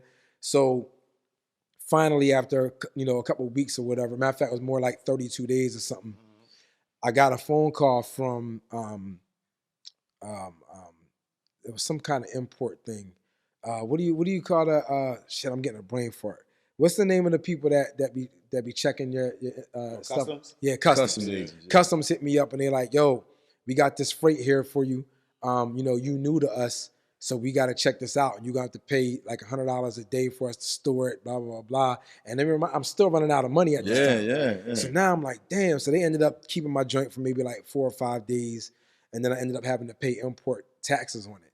And I didn't know I had to do that. Right. So now I ended up spending almost $10,000 just on trying to get Just my to stuff get 'em, yeah. through them. Yeah. So now I'm like, okay, I'm good. I got my merchandise. I'm gonna make this money back. At this point, I am on Facebook. I'm taking pictures of the samples. Everybody's like, yo, give me a size this, give me a size that, make this happen, da-da-da-da. And in my barbershop, I was killing them because I had like the little Bungee Albuquerque shirts. I'm, making shirts for $5, selling them for $25. I'm doing all these different things. And I'm out there, I got a high-end brand, I got this and that. Not realizing all I'm doing is getting a Hanes t-shirt, pressing my joint on there. I ain't know nothing about none of that. I'm just saying because of the name. I got a high-end brand. Right. And I'm gonna sidetrack it again before I get to that. Yeah. I remember I seen something from y'all in the past. I want to say it might have been him 500 or something. He's like, man, ain't nobody trying to get y'all whack ass clothing brand. Y'all pressing y'all name on it. And I immediately started cracking up. So I'm like, damn, 6 years ago that was me. You know what I mean? So I've screen recorded it too. It was like, yo, boy, funny man. I love y'all dudes, man. Y'all keep it real. But anyway, so after I ended up doing that, I ended up going to go pick the stuff up because I didn't want to hire a truck driver because I didn't have the money anymore. Yeah. So I went and got my own U-Haul truck. I back up to the customs. I get, everything I needed to get out of it. And I'm like, yeah, I got a truckload of inventory. I'm out. Everybody on social media saying they want my shit. I'm about to be rich, nigga. About to be popular. I'm rich, bitch. You know what I'm saying? I get back to my storage facility. And I'm like, all right, I'm going to go ahead and do this little reveal on Facebook Live. Like, yo, like, I got my shit, y'all. Like, hit me up. I opened the box up, pulled the sneaker out. Fucking China played me. Word. Leather was fake. Oh, it looked like somebody stepped on the sneakers with an elephant. Because, like, they was all fat in the back. Looked like an orthopedic shoe. Like, it just was not like what the sample was. And I got thousands of sneakers. So now I'm like on Facebook Live showing this shit, and it was trash. Nobody was buying it. Yeah. You know what I'm saying? So now I'm like, damn, like I'm assed out. So I think I had maybe like, what your man say? They gave you the 50 rats. he ain't know. Oh, like he was just chilling. Like, you know what I mean? Like he was not riding me at all. He more or less like, yo, go do your thing, man. Like I'm not worried about that. You know what I mean? You know, dude was up. He was like, yo, I just want to help you out. He didn't even know I went to jail or nothing. Like he saw what he liked. He invested in it and kept it moving. Kept it pushing. Yeah. You know what I mean? And, you know, he never, you know, asked me about it at all. Yeah. So at this point, I don't remember what year it was. It might've been like 2017 or 2017. Yeah. And I remember that the Eagles went to the Super Bowl. And now I'm fucked up. Don't have no money left except for the money I made from the barbershop. I might've had maybe like $8,000, something like that I had saved up or something. And I remember we were watching the Super Bowl parade, and the dudes in the barbershop was like, yo, if you would have had something with the Eagles on it, you'd be rich right now. So immediately I started thinking like, yo, I can create an Eagles sneaker and make a come up and get the sneakers back before the next football season started. Yeah. So I took that little $8,000 that I had, put everything I had into getting them Eagles sneakers made. I ended up getting them back literally the day before the football season started the next season, right? And when I got the sneakers, I picked them up. And I got smart too, because I didn't want to go through customs anymore. So I found out that I could fly them over and I can avoid the whole customs thing. Yeah. So I paid the extra shipping charges to get them flown to me, and they came directly to my house through UPS, right? So now I got 300 pair of Eagle sneakers.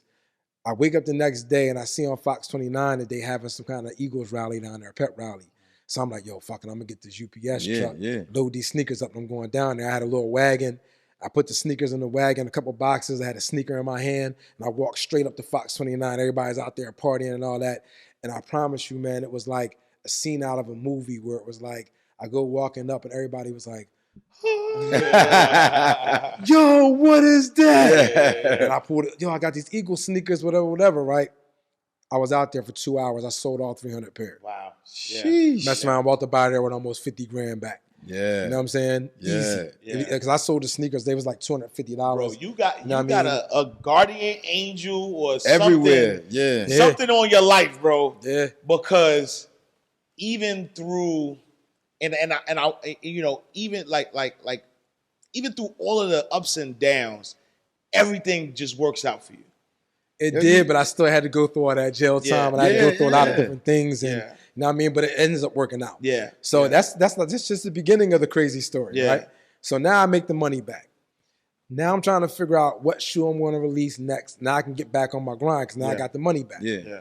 So there's one particular day I have this new sneaker sample on. I'm at the barbershop, and one of my old heads pulled up, and he's like, "Yo, you know anybody that wants a TV?" I'm like, come on, man, this ain't New Jack City, bro. Niggas ain't trying to get no TVs no more. Like, he's like, nah, I'm telling you, my boss, he got this big movie screen type TV. Somebody might want this joint. I was like, all right, cool, yeah, that sound dope. Now you piqued my interest. So he was like, if you just help me carry it out of there, we can bring it back. You can give it to whoever you want to give it to. So I'm like, all right. So I jump in this car, we go down to this house, and when we pull up to the driveway, the gate was like this. It opens all the way up like this. We pull in, and there's like llamas, sheep. There's all kind of stuff as we're pulling up this mile-long driveway. We get to this big mansion, and as we walk into the door, the living room was like bigger than this whole joint. Like it was just a living room. And it had this big TV in that joint. So now we're walking up to the TV. We trying to, you know, pick it up and move it around. And this older lady comes out. She's like, oh my God, like, where'd you get them sneakers? You had this scent? I had my sneaker sample. They was like gold and red. They call it 24 MKs. Okay. They on my website now, bungeebrand.com, by the way. Yes, sir. You know what I mean? They call it 24 MKs. So I was wearing those. And she was like, yo, what are they? So I told her that I created. I put the TV down. You know, I get back in my grind mode. Yeah, I made these sneakers, da-da-da-da. You can check my website out. Now, my website, I made with my cell phone. So it wasn't a good website. Yeah. But she saw something in me where it was like, yo, man, like, I really like what you're doing. I like this and that. All right, man, it was nice meeting you. So I pick the TV up, we leave. No big deal. I want to say maybe 2 hours later, my man hits me up and he's like, yo, I don't know what you did to my boss's wife, but she loves you, bro. Like, you know what I mean? She wants you to meet her husband. So I'm like, what am I going to meet her husband for? But in the back of my mind, I'm like, okay, I'm a businessman. Yeah. This dude obviously is rich as hell because the crib was immaculate, huge. You know what I'm saying? So I'm like, all right, let me see what he has to say. Let's go do it. So then he hits me back. He's like, yo, I just got them in the car or whatever. And he said he ain't trying to meet you. He said he don't know nothing about what you doing. He ain't interested.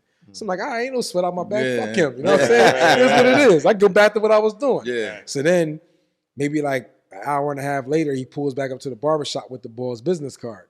And he was like, bro, I don't know what happened. Like he got in the car. I was driving him to the train station.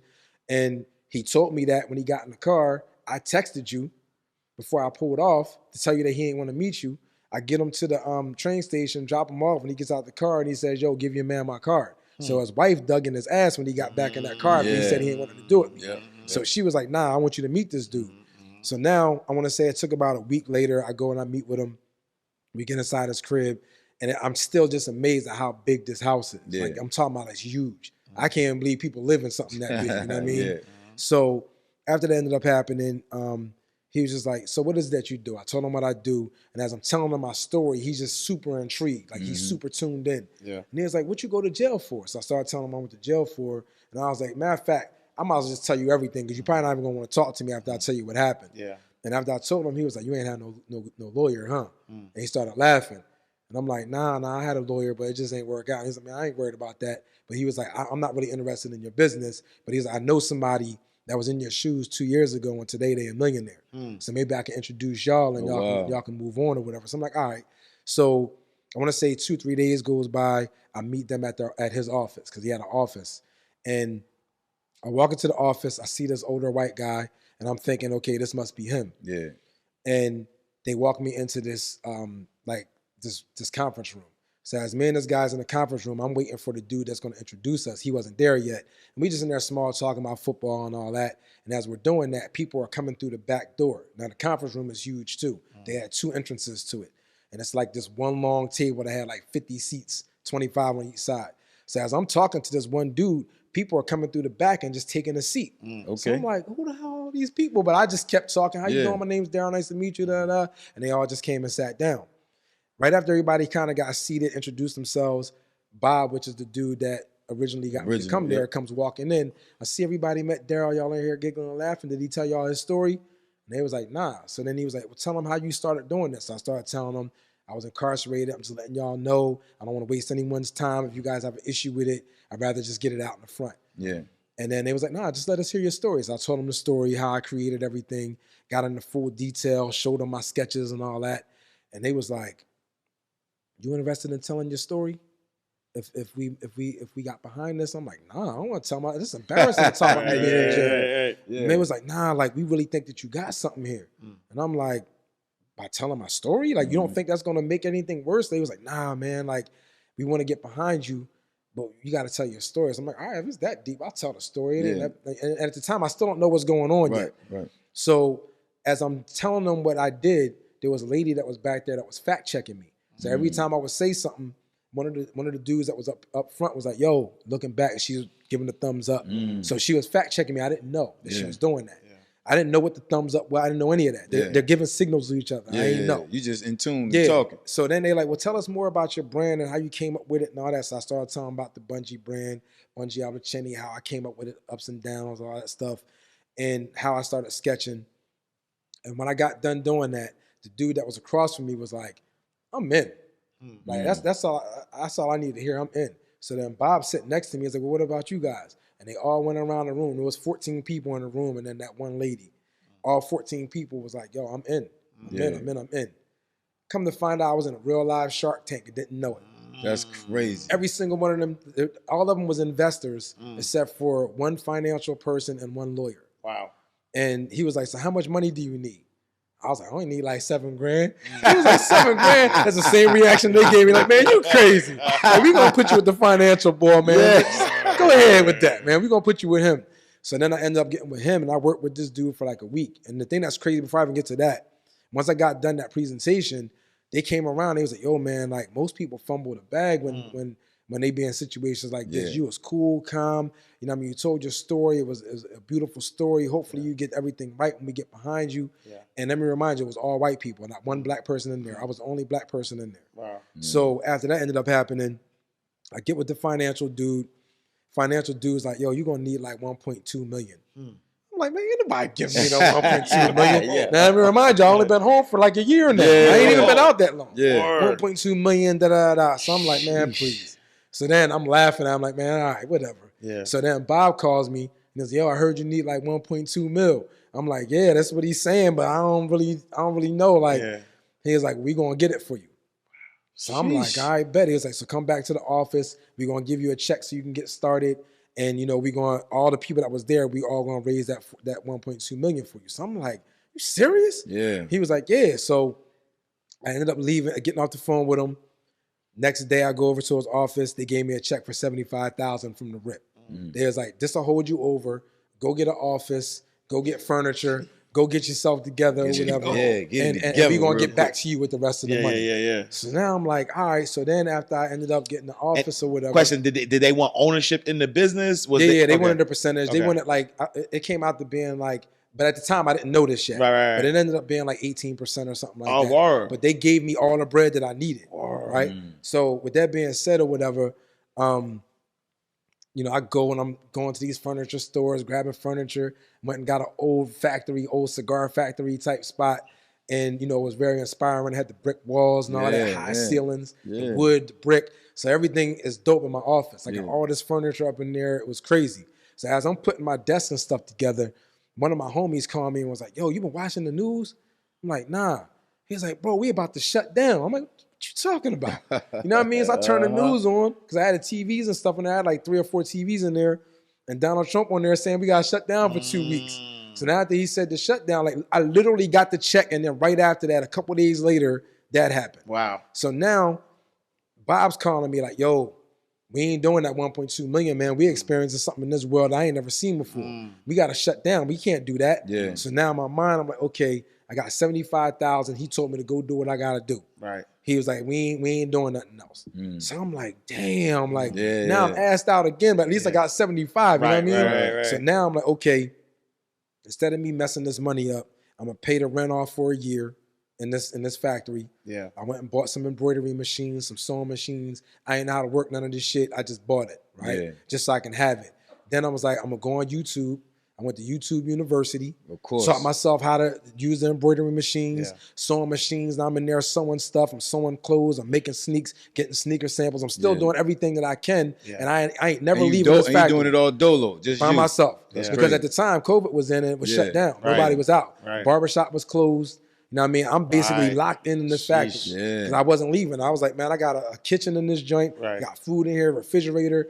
I basically got an apartment. Got a crib. You know what I mean? So I never left. I woke up, messed with the embroidery machine, started doing all these different things. And sooner or later, within 4 or 5 months, I was mastering sewing, all that. I'm cutting t-shirts up just to sew them back together again. You know what I mean? I'm cutting up pants, sewing them together again, seeing how the stitching and everything works. So I just started going in on it. Yeah. And then I want to say, as my lease was winding down, we're still under lockdown because you remember it was supposed to be 2 weeks, but it ended up being like a year, something like that.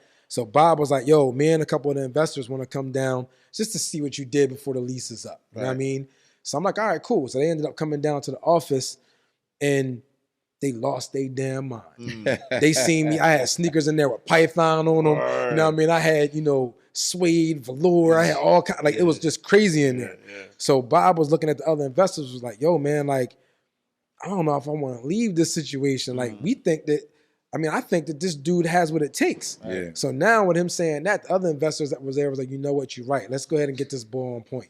So next thing you know, 200,000 coming in, 100,000 coming in, 75,000 coming in. And I'm watching my bank account go from it being, 30,000 to 700,000. Yeah. Next thing you know, I'm having all these Zoom meetings with all these other investors. Yeah. I don't know if you guys know, but there's a guy named David Edelman that's one of the Sixers owners.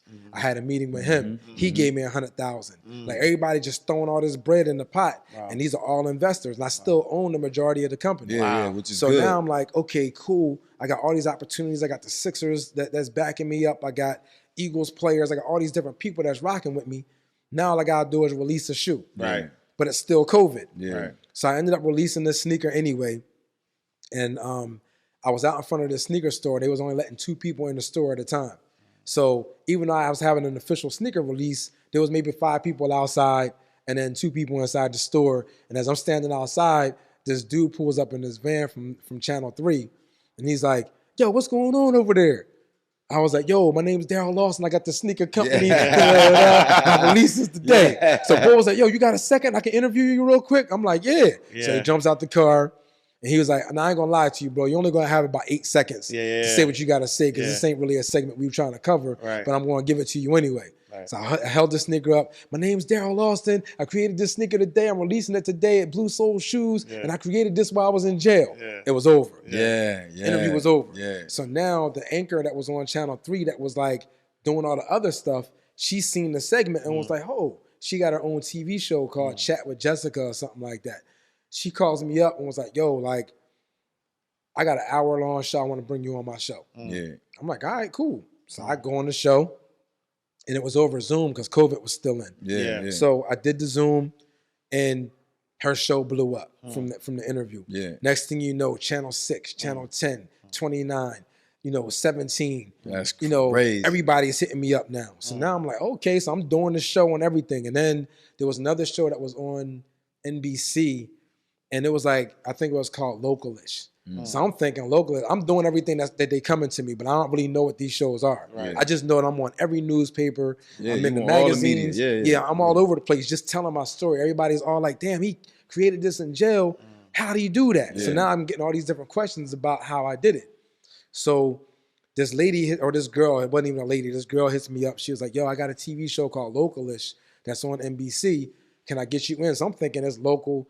It is what it is. I'm still going to do it. So she comes in by herself, one camera, and she does this show. Little did I know that if the show gets good ratings in Philly, it goes national. So the show comes on through the roof in the city of Philly. Next thing you know, it's in every city. It's on national. And it's all keep getting repeated and repeated.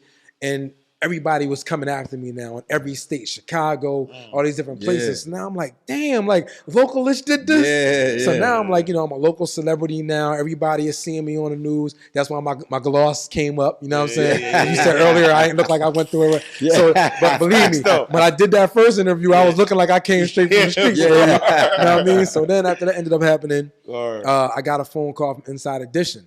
So I'm like, damn, Inside Edition, y'all want to interview me? So I did that. And when I did the Inside Edition interview, the owner or the CEO of Foot Locker was watching it. He was on vacation. And he just happened to see the commercial that said, you guys tune in. We have Darrell Alston. He created a sneaker brand while he was incarcerated. You guys ain't going to want to miss the story.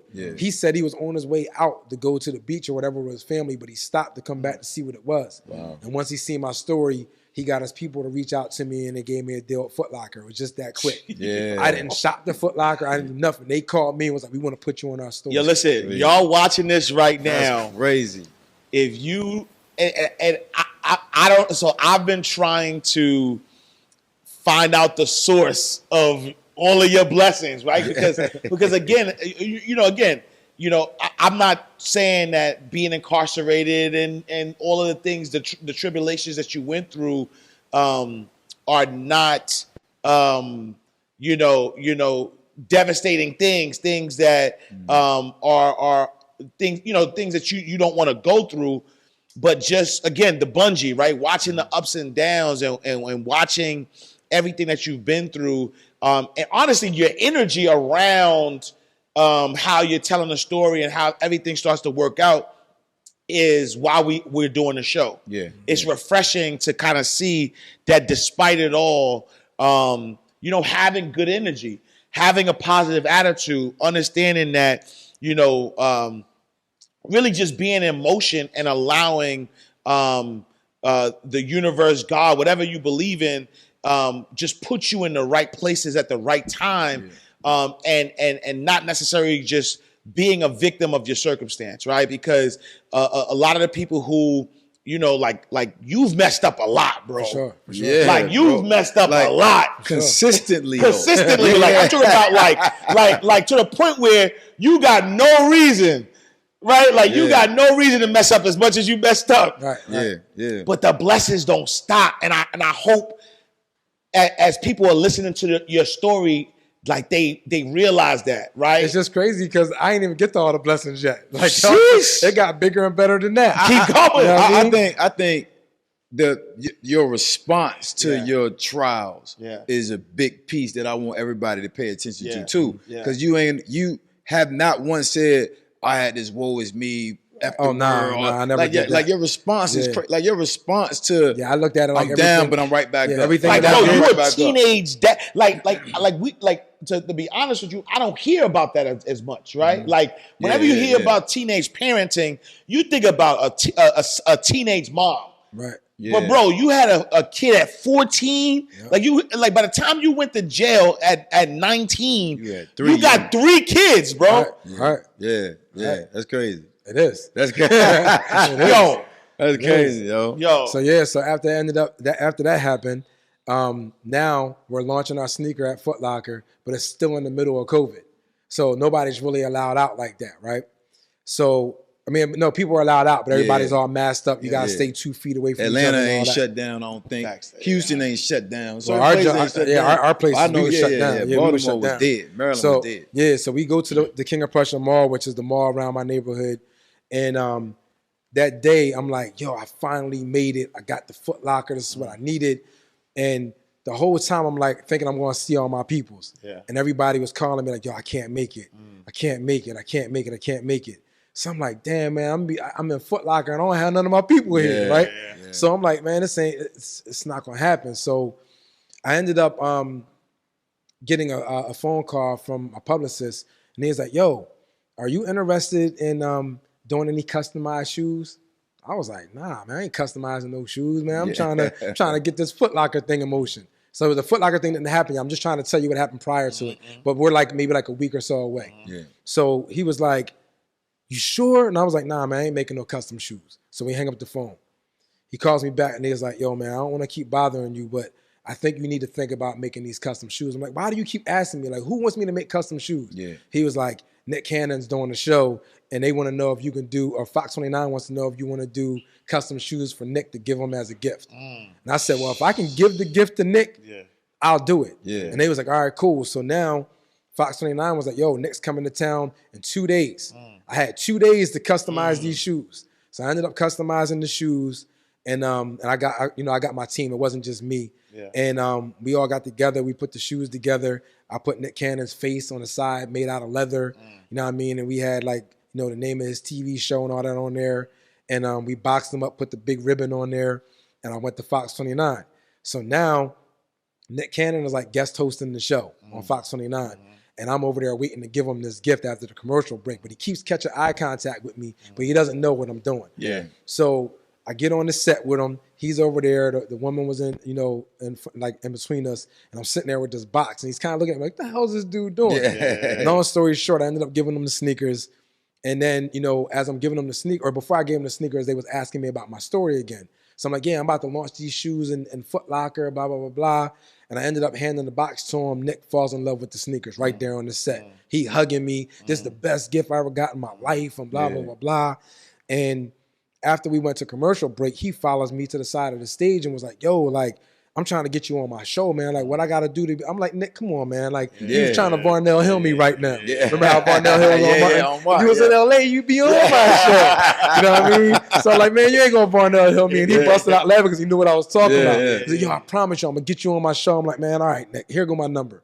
And I got footage of everything, too. Like, that's what was dope about it. So, I ended up showing him, I gave him my number. I gave him, like, 2 other pair of sneakers, too. And I left out of Fox 29. My office was only about 12 minutes away from Fox 29 studios.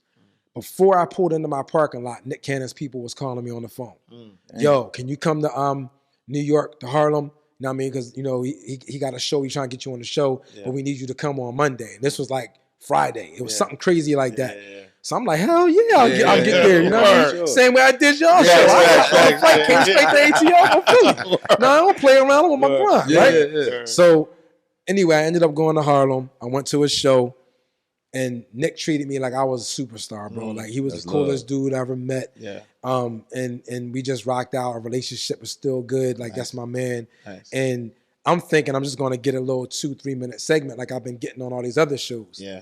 Boy kept me on for 3 segments. I was on there like for 45 minutes. And then at the end of the show, I'm on there at the piano with him, he rapping about my sneakers. And he gave me like the ultimate plugs, man. Like he was freestyling about my shoes. Nice. You know what I mean?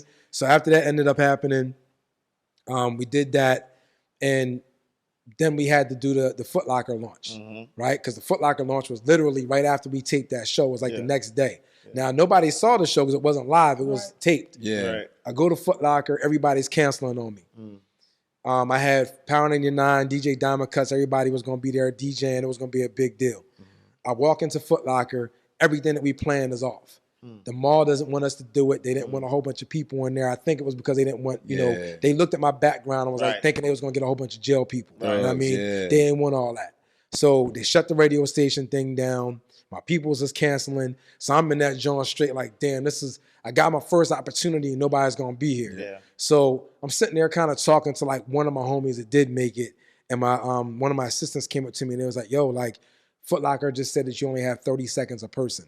I'm like, what are you talking about? Ain't nobody here. Like, why I only have 30 seconds to talk to my people? She was like, no, you got hundreds of people out there waiting to meet you.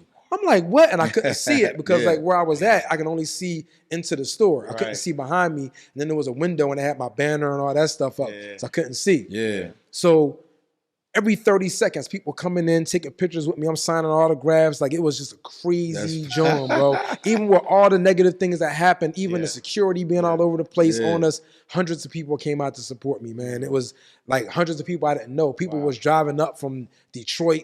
You know what I mean? Best support. Yeah, and I'm like, bro, like, yo. So the launch ended up, like, we broke sales records at that launch. And long story short, everything blew up for us. And then my team was like, yeah, man, we did it. I said, we didn't do it. Because my ultimate goal is I want to be in Neiman Marcus. I ain't trying to be, you know, in Foot Locker. I want Neiman Marcus. So a couple of weeks go by, and one of my assistants came up and was like, yo, like, there's this event at Neiman Marcus, but it's all women. So you want me to go and represent you? I was like, hell yeah. I was like, as a matter of fact, can I go? She's like, but it's all women. I was like, I don't care. I'll go. So I ended up throwing on this orange cardigan that I designed. I had my sneaks on. You know what I mean? Everything I had on was all me. I remember going up the escalator at Neiman Marcus. It was all women in this joint. And when I got to the top of the escalator, it seemed like everybody in there turned around and was looking at me. And all these women was coming over to me. Yo, da-da-da. And they asked me all these different questions. I ended up meeting the GM of the store, and I told her my story in like an elevator pitch. It was like a quick 30 seconds or whatever. So after that ended up happening, immediately we jump on some Zoom calls and all that. And that happened. Next thing you know, we're setting up dates for me to be able to do that. So then I'm like, okay, I'm talking to Nick Cannon. You know what I mean? I'm telling him, I met Jazzy Jeff. No, not Jazzy. I didn't meet Jazzy Jeff yet. I met a couple different celebrities or whatever, and they telling me like, yo, you need to go to the BET Awards. That way, you know what I mean? You know, you can meet some people there. And I'm always solo, like how I am today. I'm by myself, right? So travel light, travel far. So I jumped on a flight, went out to LA, didn't have no connections and nothing. I just flew out there and I'm like, wherever the BET Awards is, I'm going out front. I'm just gonna start talking to people about my brand.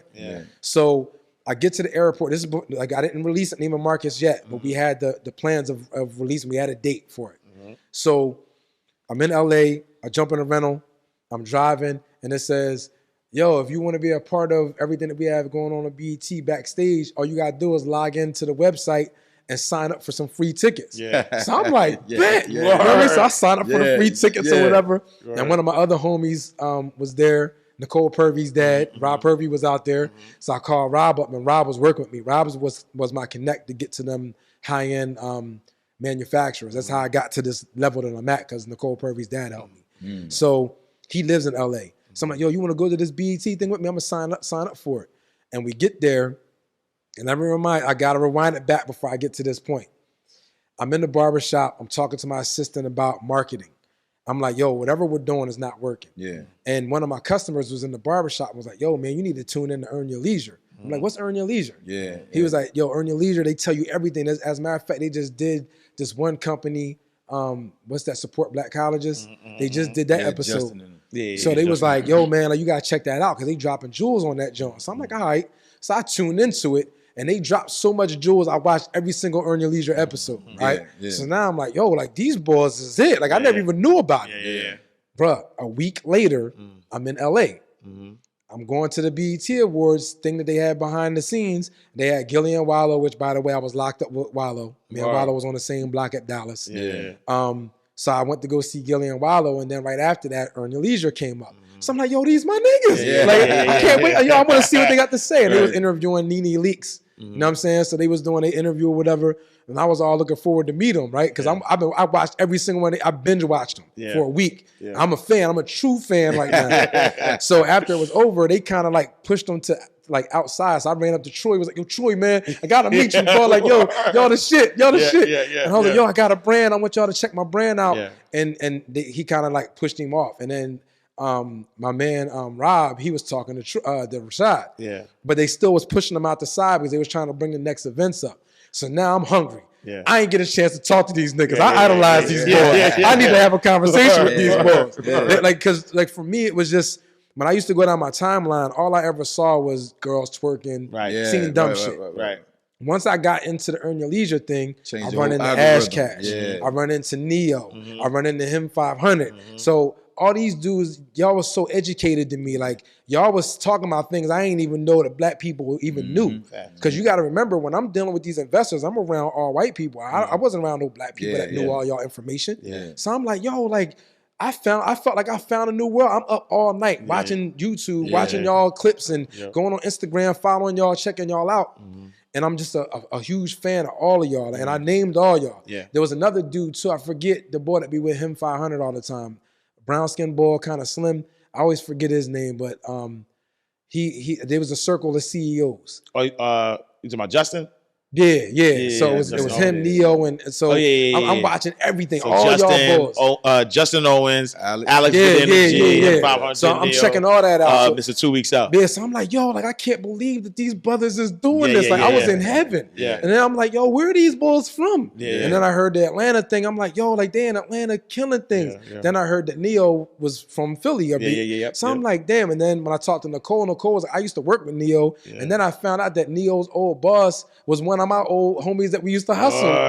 So it was all like coming in the full circle. So now, within 4 days of me finding all this out, I go to LA. So now I'm gonna go get back to the LA thing. Yeah. I see this happening. I run into Troy and Rashad. Yo, fuck that. I'm meeting these niggas. So now I'm like, I know for a fact they gotta leave that way. When they leave the building, they gotta go around that way. So me and Rob, we run around, we talking to security. Yo, I need to holler at these niggas, man. Like for real, like I need to holler at them. So as I'm standing there talking to them, Rob started talking to the security boy, chopping jokes and all that. In the meantime, I'm trying to figure out how I can slide to the side. With a distraction. So as I'm sliding to the side a little bit, Troy coming out. Yo, Troy, man, I'm trying to get at you. And Troy wasn't trying to hear that shit. He like, man, whatever. So when Rashad walked up, I'm like, yo, Rashad, look, man, I got a sneaker brand. And at the time, I'm not trying to get on their show. I'm just trying to get them my sneakers. I want them to wear my shit. You know what I mean? So I'm telling Rashad, I'm like, yo, I just did an interview with Nick Cannon. And he was like, you did an interview with Nick Cannon? I was like, yeah. So I pulled it up. I pulled the clip up. Like, yo, look, this man Nick right here. He's, yo, what's your number? And I ended up giving a number to Ab. Oh, AB, right? So I gave it to AB. And, you know, they go to the airport. He calls me up. Yo, what you doing next week? I'm coming to see y'all if you give me an invite. So they told me that they was in New York. So I was like, as soon as I got back from LA, you know what I mean? I met Jazzy Jeff. I met a whole bunch of people out there in LA just by me grinding. I caught the flight back to Philly. That next day I was in New York at Troy and Rashad's spot. You know what I'm saying? So then I did that interview. And that interview blew me up because I was in front of an audience that I never knew before, like an all-black audience. Like people that had money, you know what I'm saying? And like, when I tell you my website blew up, bro, we was selling out of everything.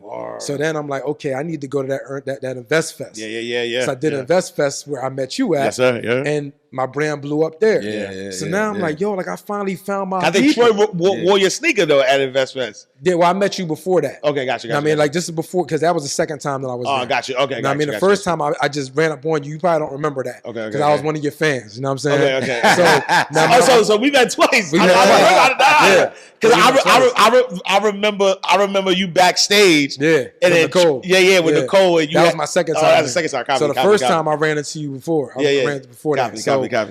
So Nicole got me in. And you know, that's when I started meeting everybody.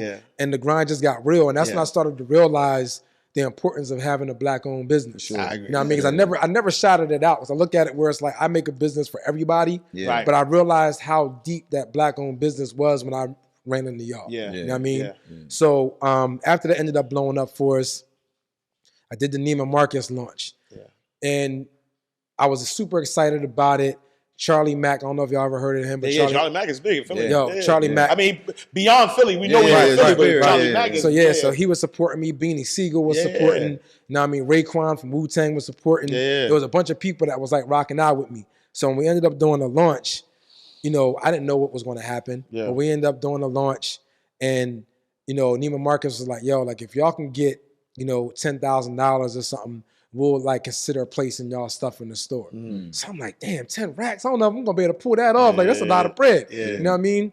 Bruh, within the first hour and some change, we was already at 20 grand. Sheesh. You know what I mean? And we was only there for 3 hours or something like that. By the time I was all said and done, we made over 26,000. Nice. You know what I mean? So then that's how my relationship started with them. Yeah. And then it just kept going and going. You still in Neiman Marcus? Yep. Yeah. We sell out a lot though. Yeah. And then what started happening was, I want to say last year around this time, sales started to slow up because the economy just started to get bad. Yeah. And then I started creating, I went to the store to go grab my dad something. My dad's a Darrell Eagles fan. And I didn't like none of the Eagles stuff that I saw. So I was like, you know what? I'm going to do some research on this, you know, football gear. I found out from the 1950s and the 60s, they used to make their stuff out of cashmere and wool. So I'm like, damn, it'd be dope if I made my own football jersey made out of cashmere and wool. So I ended up doing that, created that, launched that December 1st last year. From December 1st to December 19th, we made almost $70,000 off of cashmere and wool jerseys. That's crazy. So at that point, I'm like, okay, I found my other hustle. I'm gonna, you know, when this Abliceni, you know, stuff starts to slow up, I got Bungee USA now. So now I'm making, you know, football jerseys and all that stuff to represent teams, but I'm not putting the team name on them. Right. But I'm like, really, like I'm making cashmere joints. I'm making, you know, all kind of different stuff that looks really, really crazy. So when I wear them to the tailgate, which I don't know if you saw that. Yeah, I saw that one. Yeah, I saw you. Man, I put that Barkley joint on. Yeah. But every time I walk anywhere, I was getting snatched up. Yo, what is that? What is that? Man, I sold out in 2 days. You know what I mean? So it's like, you know, people really want to have that exclusive gear. And it just keeps blowing up. So even though the Bungee Abliceni sales started to die down because of the economy, the economy don't exist when it comes time for your favorite football team. Nah, for sure. You know what I mean? So now, with that being said, it made it where it was like, I'm getting hit up from people from Dallas. Yo, you got Cowboys, you got the Giants, you got Kansas City. So now I'm like, well, damn, there's a market out there for every team. So then I ended up getting connected to, I was already connected to the Sixers. They connected me to Fanatics. Now I'm doing, you know, I'm in works with Fanatics. And then Mitchell and Ness might be doing something with them, might be doing something with Lids. And then I started thinking to myself, like, well, hold up. I'm sitting here and I'm watching all these different brands like Lids, Mitchell and Ness and all them basically do what I'm doing. I need to get some investors myself and create my own. Why am I going to keep giving all my ideas to them? So now I'm looking at it where it's like brothers like Ash Cash, brothers like Earn Your Lead. Let's create our own Fanatics. You know what I mean? That's going to, you know, put some style to this joint. So now, you know, I'm in the process of putting that together, and then I got the backing of some major people that's going to help. So that's pretty much what I'm gonna say this on record. I'll do business with you I any got day. bread. I got some bread. Look, you a money magnet. So like, I'll put this on record. Like, word. I got some bread for you. Straight up and down. I just know that you know, when I watched how my first investment group put the money together to get that 1.4 million, how they pulled together. They all stuck together. And the one thing that I liked about what they did was everybody had a role to play. There wasn't nobody trying to be the chief. There wasn't nobody trying. So that's where, and I wasn't even the chief, and I was the CEO of my company. I was following the lead of the person I thought that can lead us to the promised land. And then when he got to the point where he was like, all right, I got us as far as I can go. We need to call somebody else in. I was like, you know what? I could take it from here. Because I sat there and I learned everything that y'all did. So then I took it, and then I started getting assisted from mentors. And people started coming in, Rob Purvey, and other people started coming in. We put our team together, and now we are where we are. You know what I mean? So now I know how to put a structured business together. I know how to get the investment right. I know how to get return on people's investments. You know what I mean? And the beauty about what I'm doing, being as though we're doing seasonal stuff, if somebody wants to just come in and make a couple of dollars for the football season, invest during when the football season start. I'll give you the return on your investment at the end of the year. Yeah. You know what I mean? Like, we don't have to have, long-term partnerships if that's not what you want. Yeah. You know what I mean? So, like, that's pretty much where it is now. So I'm trying to create a different business module, and I'm going to have a different technique on how we're going to go about doing it. But this year, I made, again, I don't know if you checked it out, but I got the cashmere jerseys. I got ponchos that's made out of this big, heavy blanket material. They got the mesh on the inside. Them things is blowing up right now. Yo, I love how you already basically just talked about what's next and what's ongoing. Right. For sure. But I do want you to speak about everything that you went through. How do you feel like your story can really, really inspire and help somebody that might not be going through every single thing that you're going through, but pieces of it to just get to, that word success is relative. So just to get to success. I feel like everyone's blessed with a gift. Because I didn't know I can draw. You know what I'm saying? Yep. I just happened to pick it up and I drew. So my thing is, figure out what it is that you're good at and pursue it. Yeah. You know what I mean? And once you pursue it and you get every aspect of your business together, then go try to find funding. And it could be from family and friends. It can be from investors. It can be from a bank. Like, for me, I didn't have connections on investors. I didn't have connections on the bank. So if I didn't have them people that fell into my life at that time, I wouldn't be where I'm at. Yeah. You know what I mean? So my thing is, if I had to redo it, I would just do exactly what I did, but I would just find more local people to help me out. Because like I said, I seen how that first investment group did it. Yeah. Like, the one dude that I first met, he was a billionaire. He could have did it all himself. Yeah. But he was like, nah, I'm not going to do it all myself. I'm going to pull other people in. I want them to make money with me. And that's one thing that I feel like as black men, a lot of us don't do. Yeah. You know what I mean? Until I found y'all's whole circle.